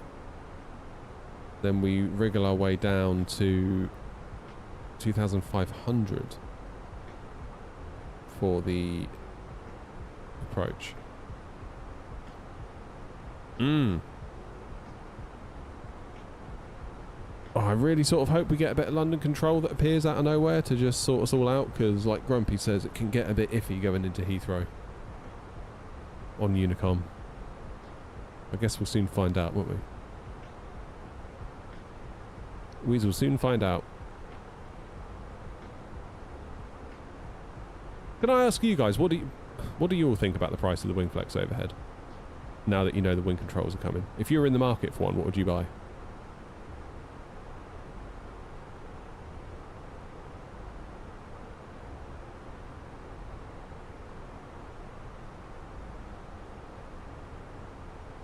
Essentially, you got wing control, 349.95, plus shipping plus tax.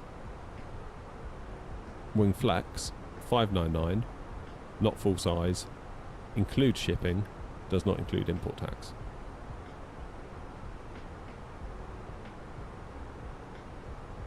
Jim says wing control, yeah.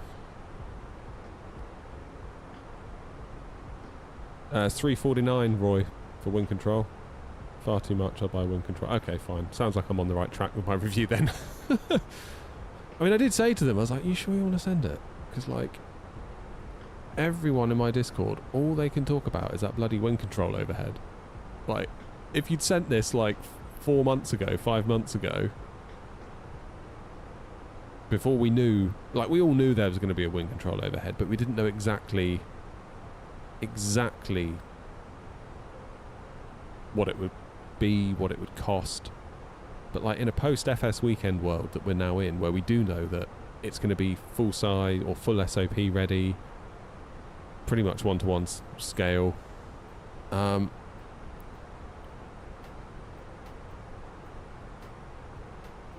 it seems like quite a lot. It's a nice bit of kit, but I feel like it's just positioned slightly not where it needs to be. So it's pretty much unanimous for wing control then. Jim, Andy, Roy. Oh, wait, did Roy say that? On the EU continent, there are no shipping costs for the EU store. What's that, for the wing control store?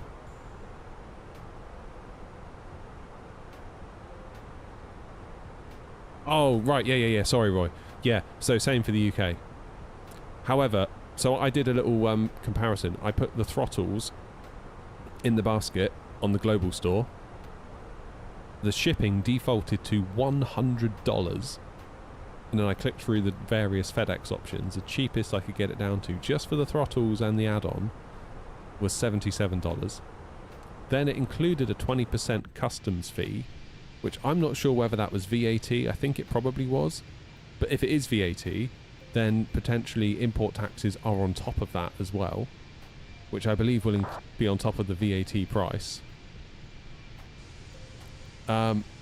So like the initial price of $200 and whatever dollars, which looked really appealing, quickly became a hell of a lot more. And then if you applied the same logic to the overhead price that we've seen of $349, which I'm presuming is a global store price, it ain't going to be $349, is it? It's going to end up being probably closer to $5.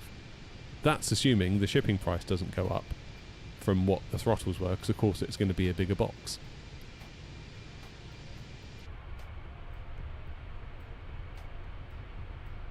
What GPU do I recommend? As much VRAM as you can get away with. I mean, the actual GPU itself, the power of the core will likely depend on what resolution you want to run at.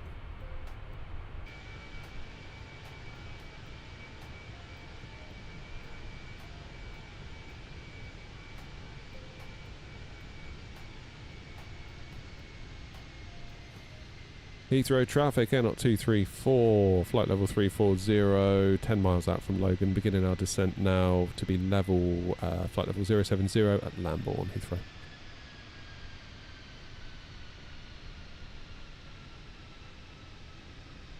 But yeah, Roy, then I did the price of the throttles from the UK store, and it was free shipping, no like taxes and stuff, import taxes, and I think it was like 20 quid cheaper to get it from the UK store. So you're not really saving a huge amount by going for your local store. It was cheaper. It's just less shocking when you look at it all being added up because it's all like in one easy to digest price.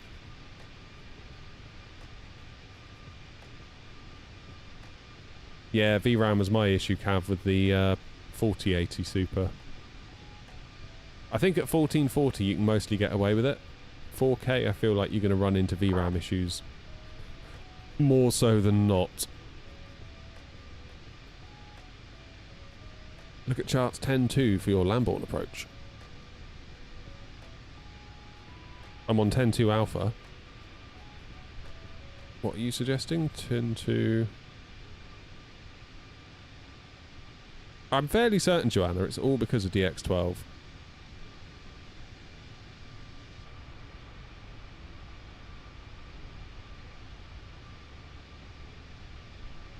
Hang on, Jim. Let me find it. Charts. Approach. Star even. 10 to Sierra. Can't see 10 to Sierra. Got November, Mike, Lima, Kilo, Juliet, Hotel.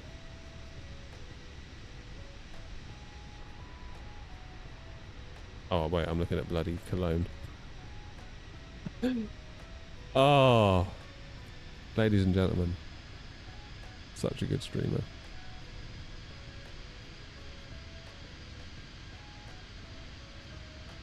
Ah, got it. Nice one. Cheers. Cheers, Jim. This is the one, right?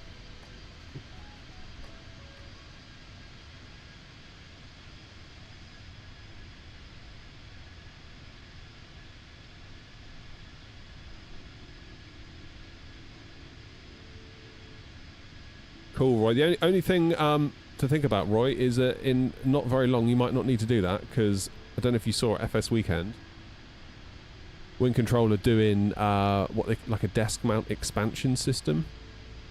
So you could potentially not have to go to all the trouble that I went to and just buy the normal throttle mount and leave it in its stock config, and then buy the expansion systems when they come out and leave them in their stock config, and that might be enough for you. But it will require waiting and not doing it immediately.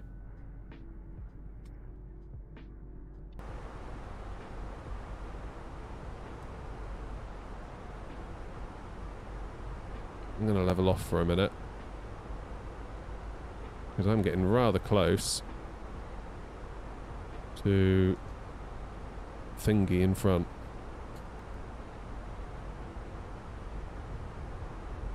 I'm above. Might need to hold at Sabre.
There's only 2.5 miles between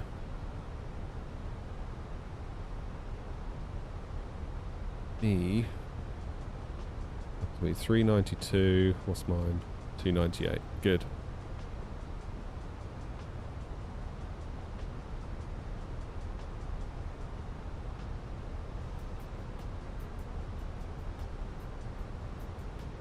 We are slightly above profile, but we're getting there.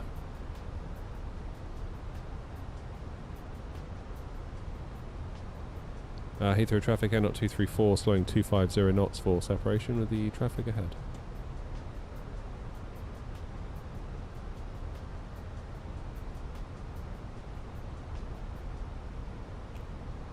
Yeah, fair enough, Roy. If that works for you.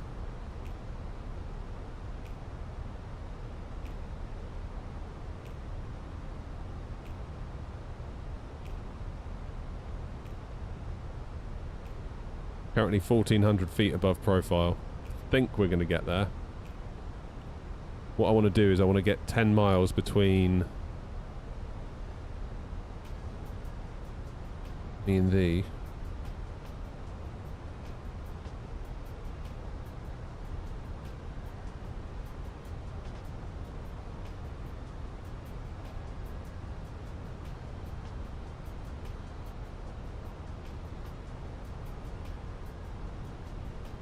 Now I've got 5 miles between us. 5 miles could be enough at Heathrow.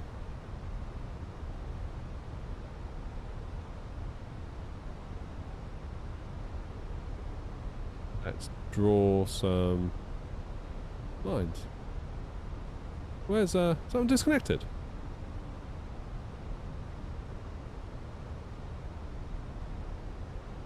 No.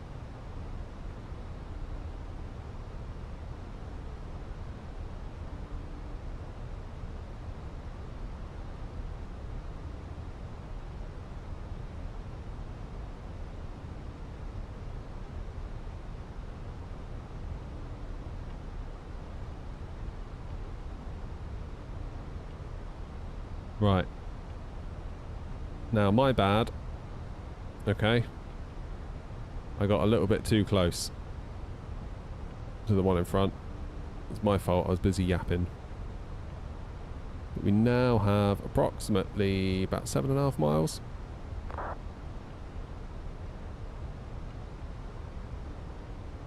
Which is pretty good. I'll take it.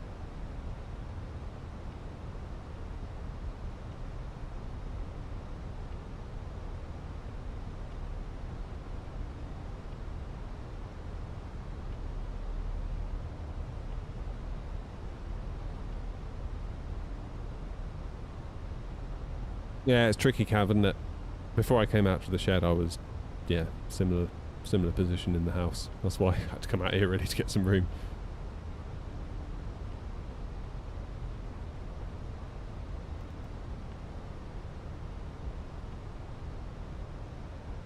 Alright, I think I've got myself out of that little jam. Note to self when coming into Heathrow, pay more attention and don't talk too much to chat. It's your fault. It's your fault. What time do we get into Heathrow? Not what it says at the top of the screen. That is completely wrong. We are due in approximately 15 minutes. So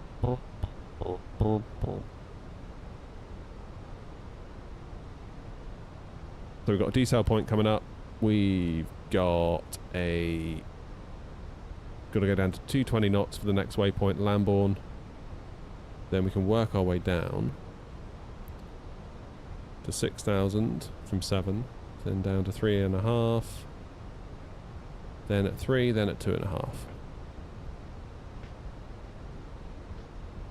Using your channel today to help focus on work. Nice! Well, Philip, it can't be my fault, can it?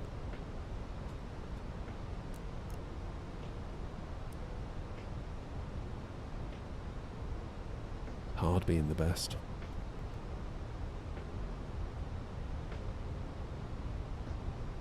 No, that one, that all jokes aside, that one was on me.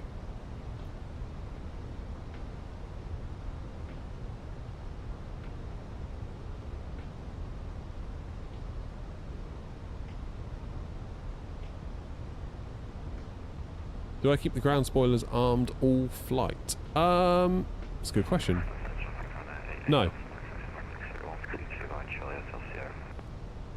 No, because after takeoff I'll disarm them. But then I'll arm them prior to landing.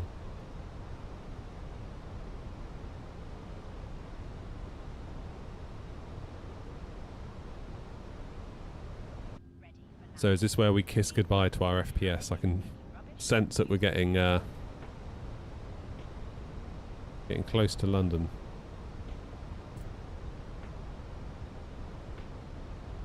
Nothing on. Unicom madness at Heathrow.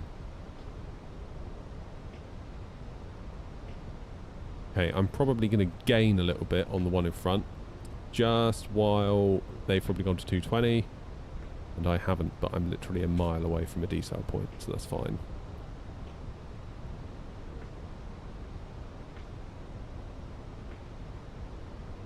Okay, 2,500 in managed.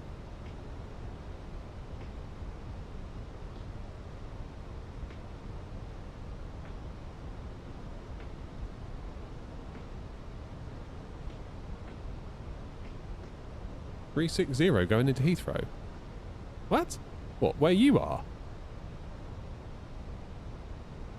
No. I think somebody's stepped away from the cockpit there, don't you? Last week Canada finally got their first A321 XLR. Did they really? I didn't know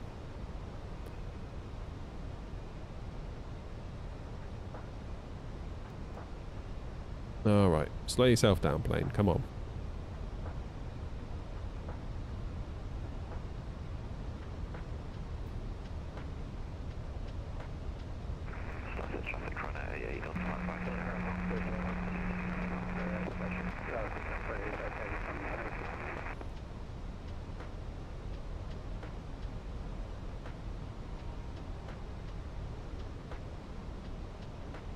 Right, we are now going to be below flaps 1 speed, or below clean speed. Well, not quite. We could take flaps 1 now if we wanted to. Is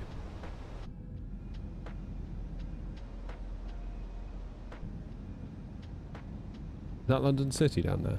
I think it is.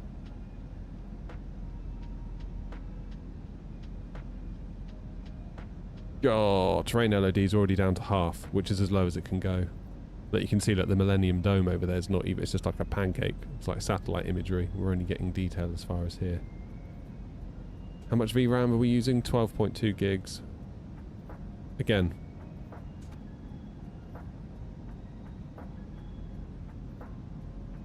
Heathrow traffic, Seabird 77, lining up for departure over my 275. Yeah, totally they're AFK grumpy, right? Sure, I mean, you just started your descent not long after getting past Amsterdam, probably.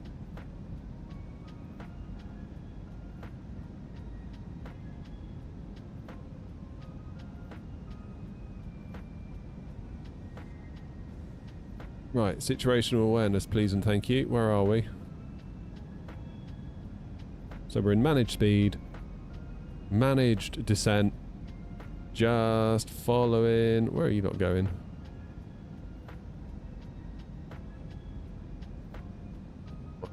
Loads of you. Frankfurt. This is looking alright.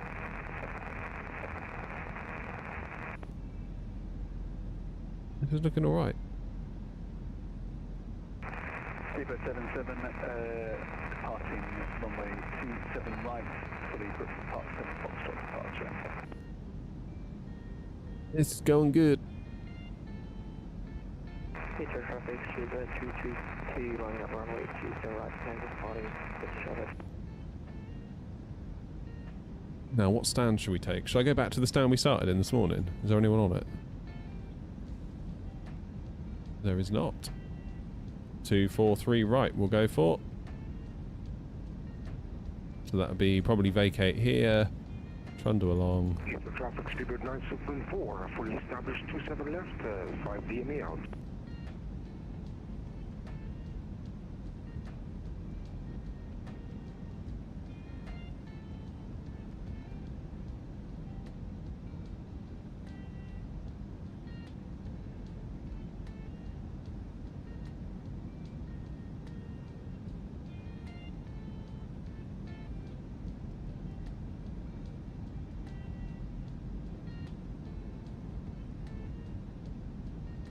So we need to be at 6,000 feet at the next waypoint. Plane's already starting to descend as part of the turn to keep us on profile. Just going to keep an eye on that speed tape. Runway 27 left, Heathrow. Heathrow traffic Sleeper 332 departing runway 27 right, reaching 961, Foxtrot departure.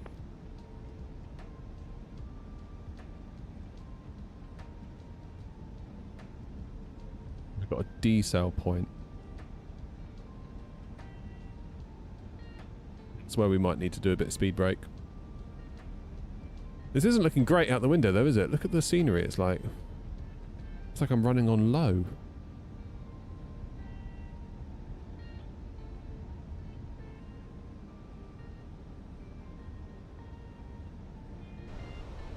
Okay, let's just double check the QNH. 1014.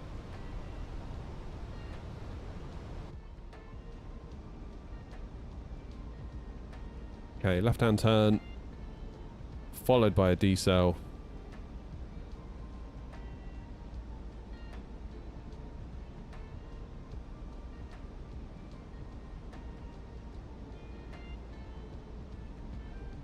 Get some flaps, that might help.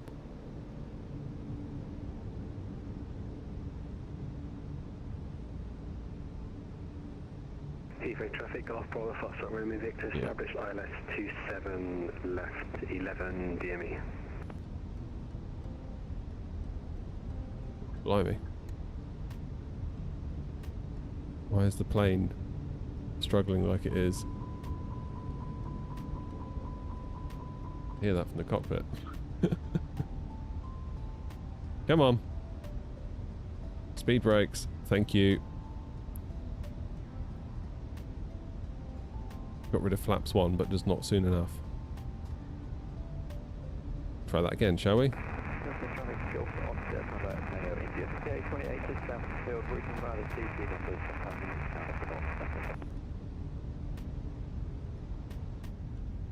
Ugh. Look at it, man.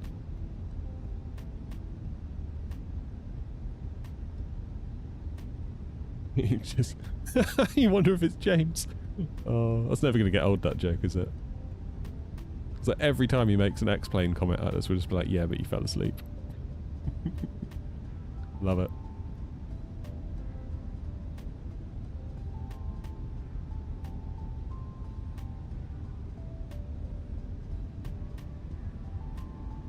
Okay, let's go flaps 2.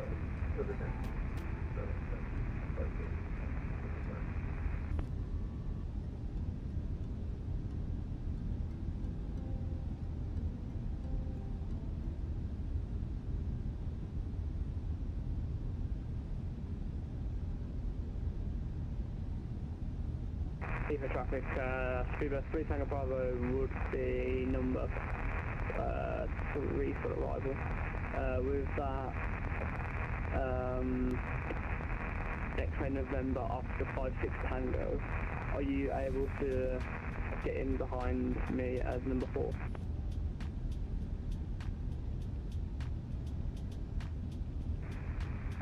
Traffic. Speedbird 3 Tango Bravo, it looks like I'm slightly ahead of you. Could you extend on the northbound track behind me? Okay, we'll just try and sit behind you if possible. We've just got down to 3,000 feet to land, so it's up to you.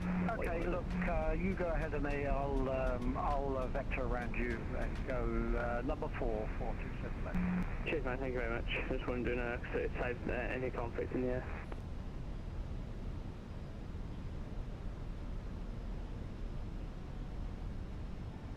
Heathrow traffic, air not 234 on a 9 mile final for 27 left, slowing to final approach speed 135 knots. Heathrow.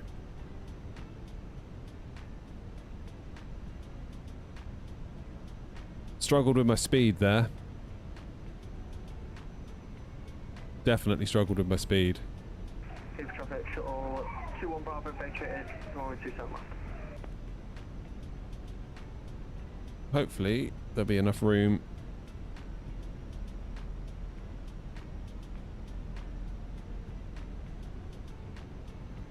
Very open to the fact I'm going to need to go around.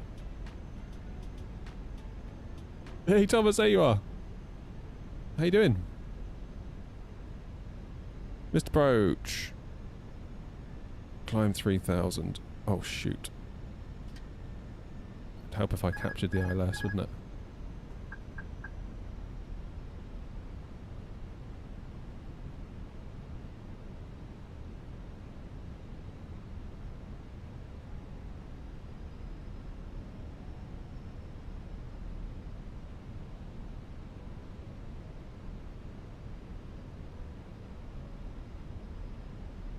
Alright, we're only 1 dot below.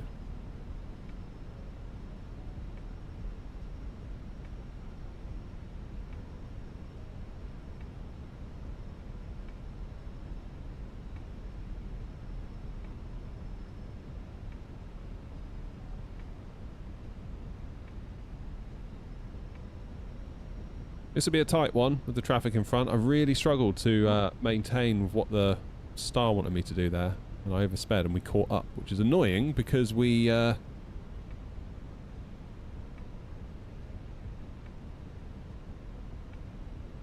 made ourselves a nice little gap.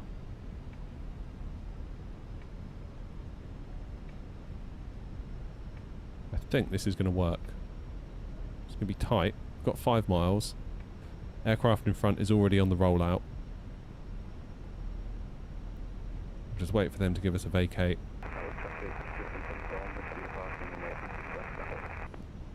Heathrow traffic, Golf Romeo Victor, vacated 27 left. And Heathrow traffic, not 234, 4 miles, 27 left.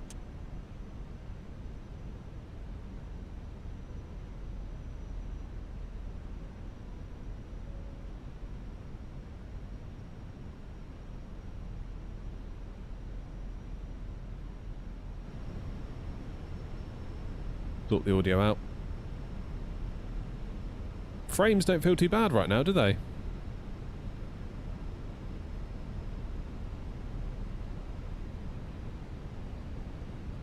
I don't know, having said that, I just felt a couple of bit...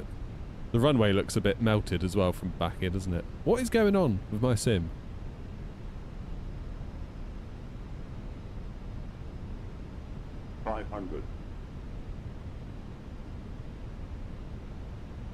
You see a sim update 5. And of course the engine's going to turn off.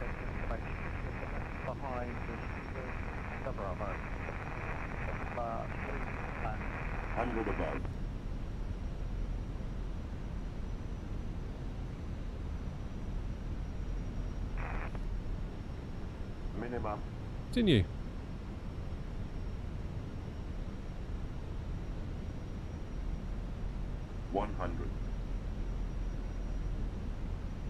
Lever traffic, speed 3 Tango Bravo 9, not Cologne, final, 27 left.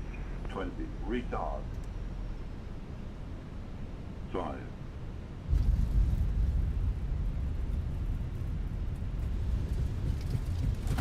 There's the engine.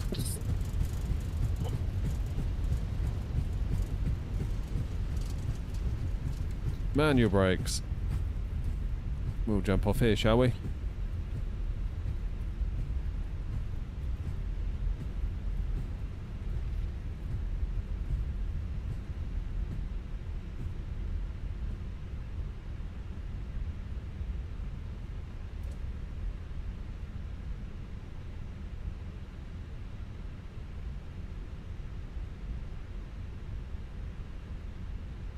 Oh, is my engine actually working? No, it's not. It just appears it's dead. It's dead.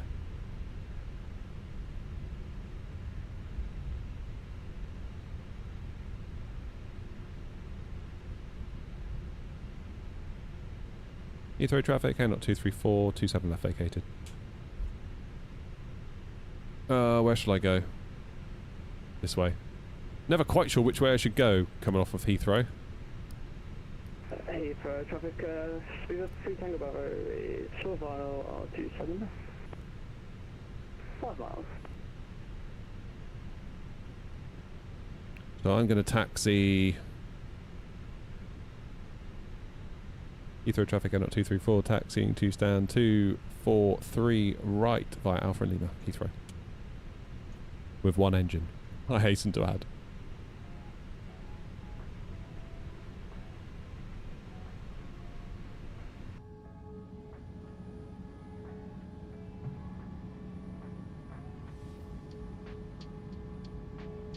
Yeah, I don't know what's going on.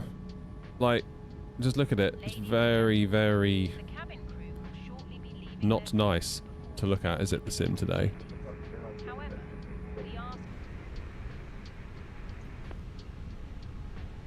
Do I always have flaps full for landing? Not always, but quite a lot of the time, yeah.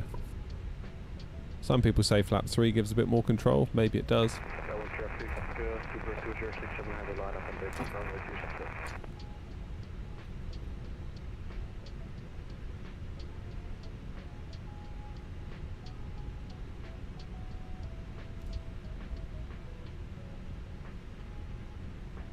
Cheers, Chase. Yeah. As soon as we got near London, performance started to fall off a cliff, didn't it? And then obviously Heathrow was looking all melted as we approached. Now we might get to see this plane land, if we're lucky.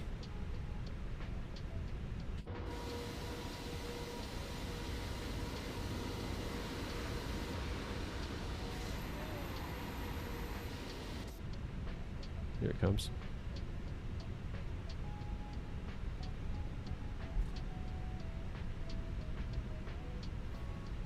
Grumpy's off to Mank. Whoa! Jeez Louise, what was that?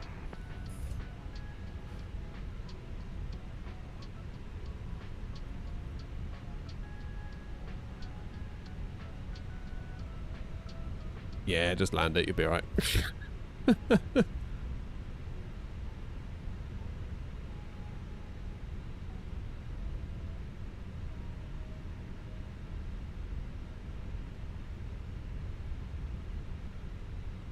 Right, where am I going?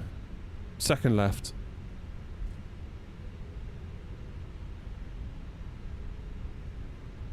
I did chase, yeah.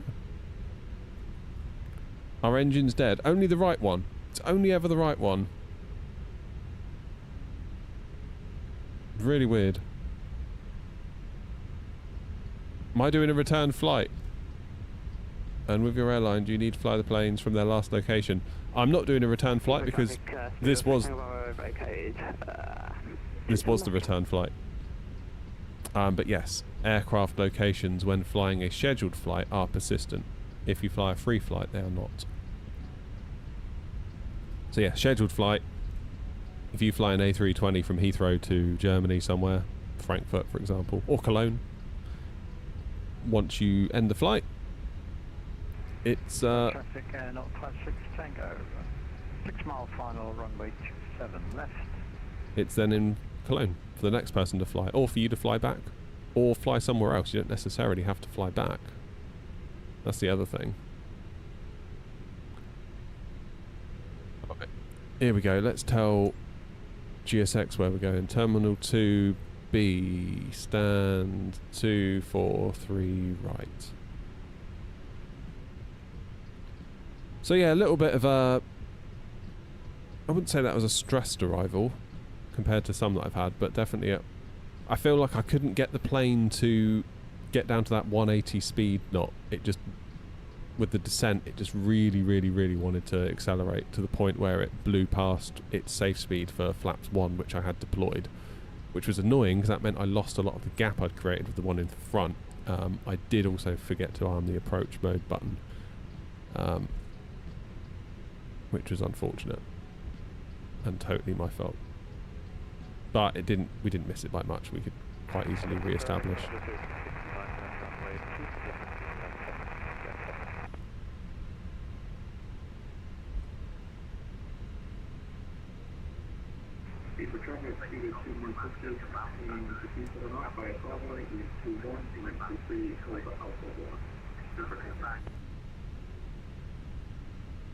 Right, this will be us then. 243 left, 243, then 243 right. How's it going, Aya?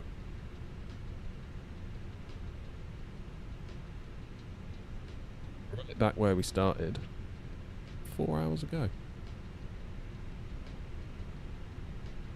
Oh, I enjoyed that. It was a nice little run over to Cologne.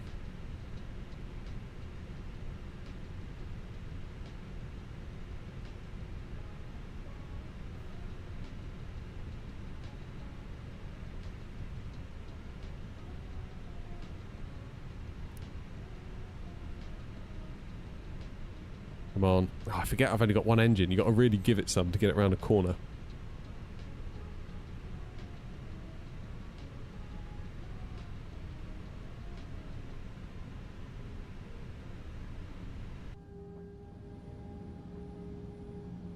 Where's Grumpy? He can't be far.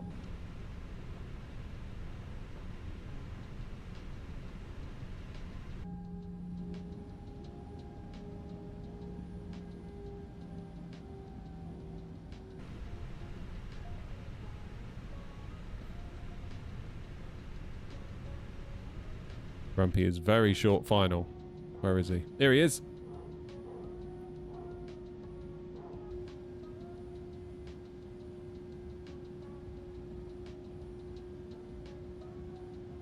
Where's he gone? He should appear. Here he comes. Better play, Grumpy. Look at that. No messing.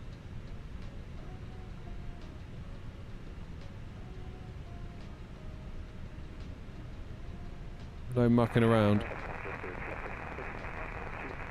Right.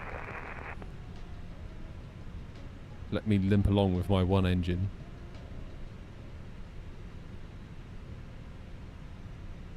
Never in doubt, was it, Grumpy, that?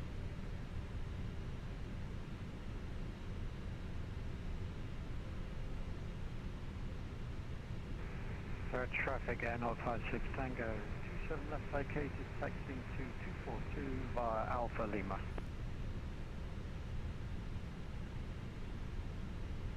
Come on, we can do it. We can do it.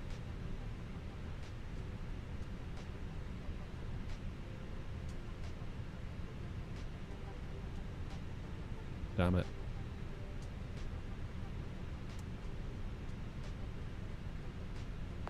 Oh, are you kidding me? Never mind. Never mind. Is GSX worth it? It is, because there's no alternative, really. And it is good. It just breaks sometimes. So, yeah, make of that what you will. Should we turn the engines off?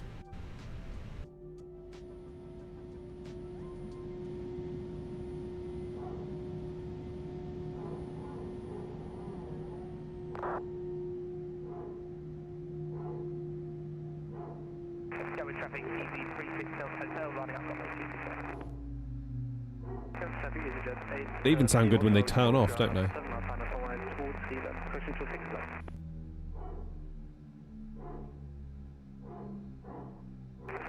Traffic Blue 7661 descending via Banda 1 and departure descending to level 070. Standard. Yeah, I could never do that, Cav. I've tried many a time and failed. Many a time. Right, New Sky, what do you make of that? Again, just this incredible artwork we've done together today.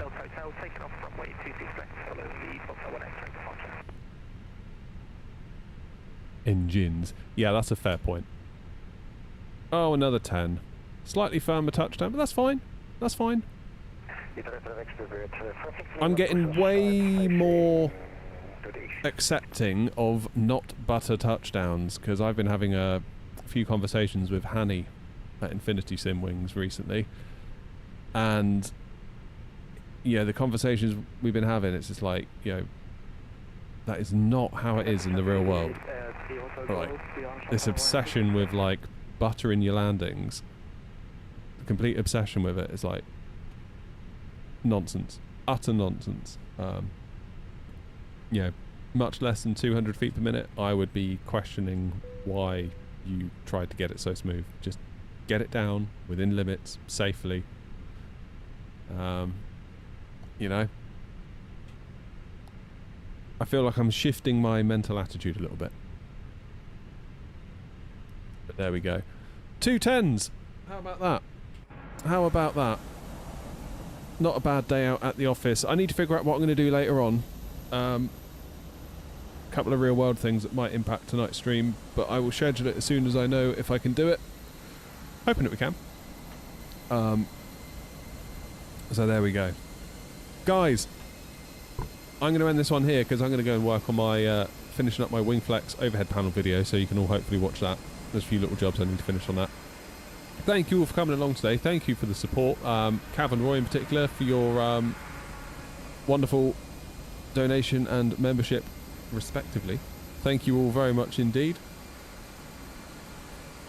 And with a bit of luck we'll be back tonight. I don't know where we're going to go though if we do come back tonight. I suppose we could always do Faro back to Bristol. It's a bit long though, isn't it? Don't know. Don't know. And it's night time. Oh, there's Grumpy. Look, he's arrived with his front wheel up. Bless him. Good flying today, Grumpy. Good flying indeed. Guys, thank you all very much indeed. Have a lovely rest of your afternoon. I'll hopefully see you tonight. About 7:30 UK time, all being well. I'll try and schedule it once I know for sure where we're going and what's happening. Until then, though, have a lovely afternoon. Thank you to everyone for watching. Appreciate all of you. And you have a lovely afternoon. It's alright.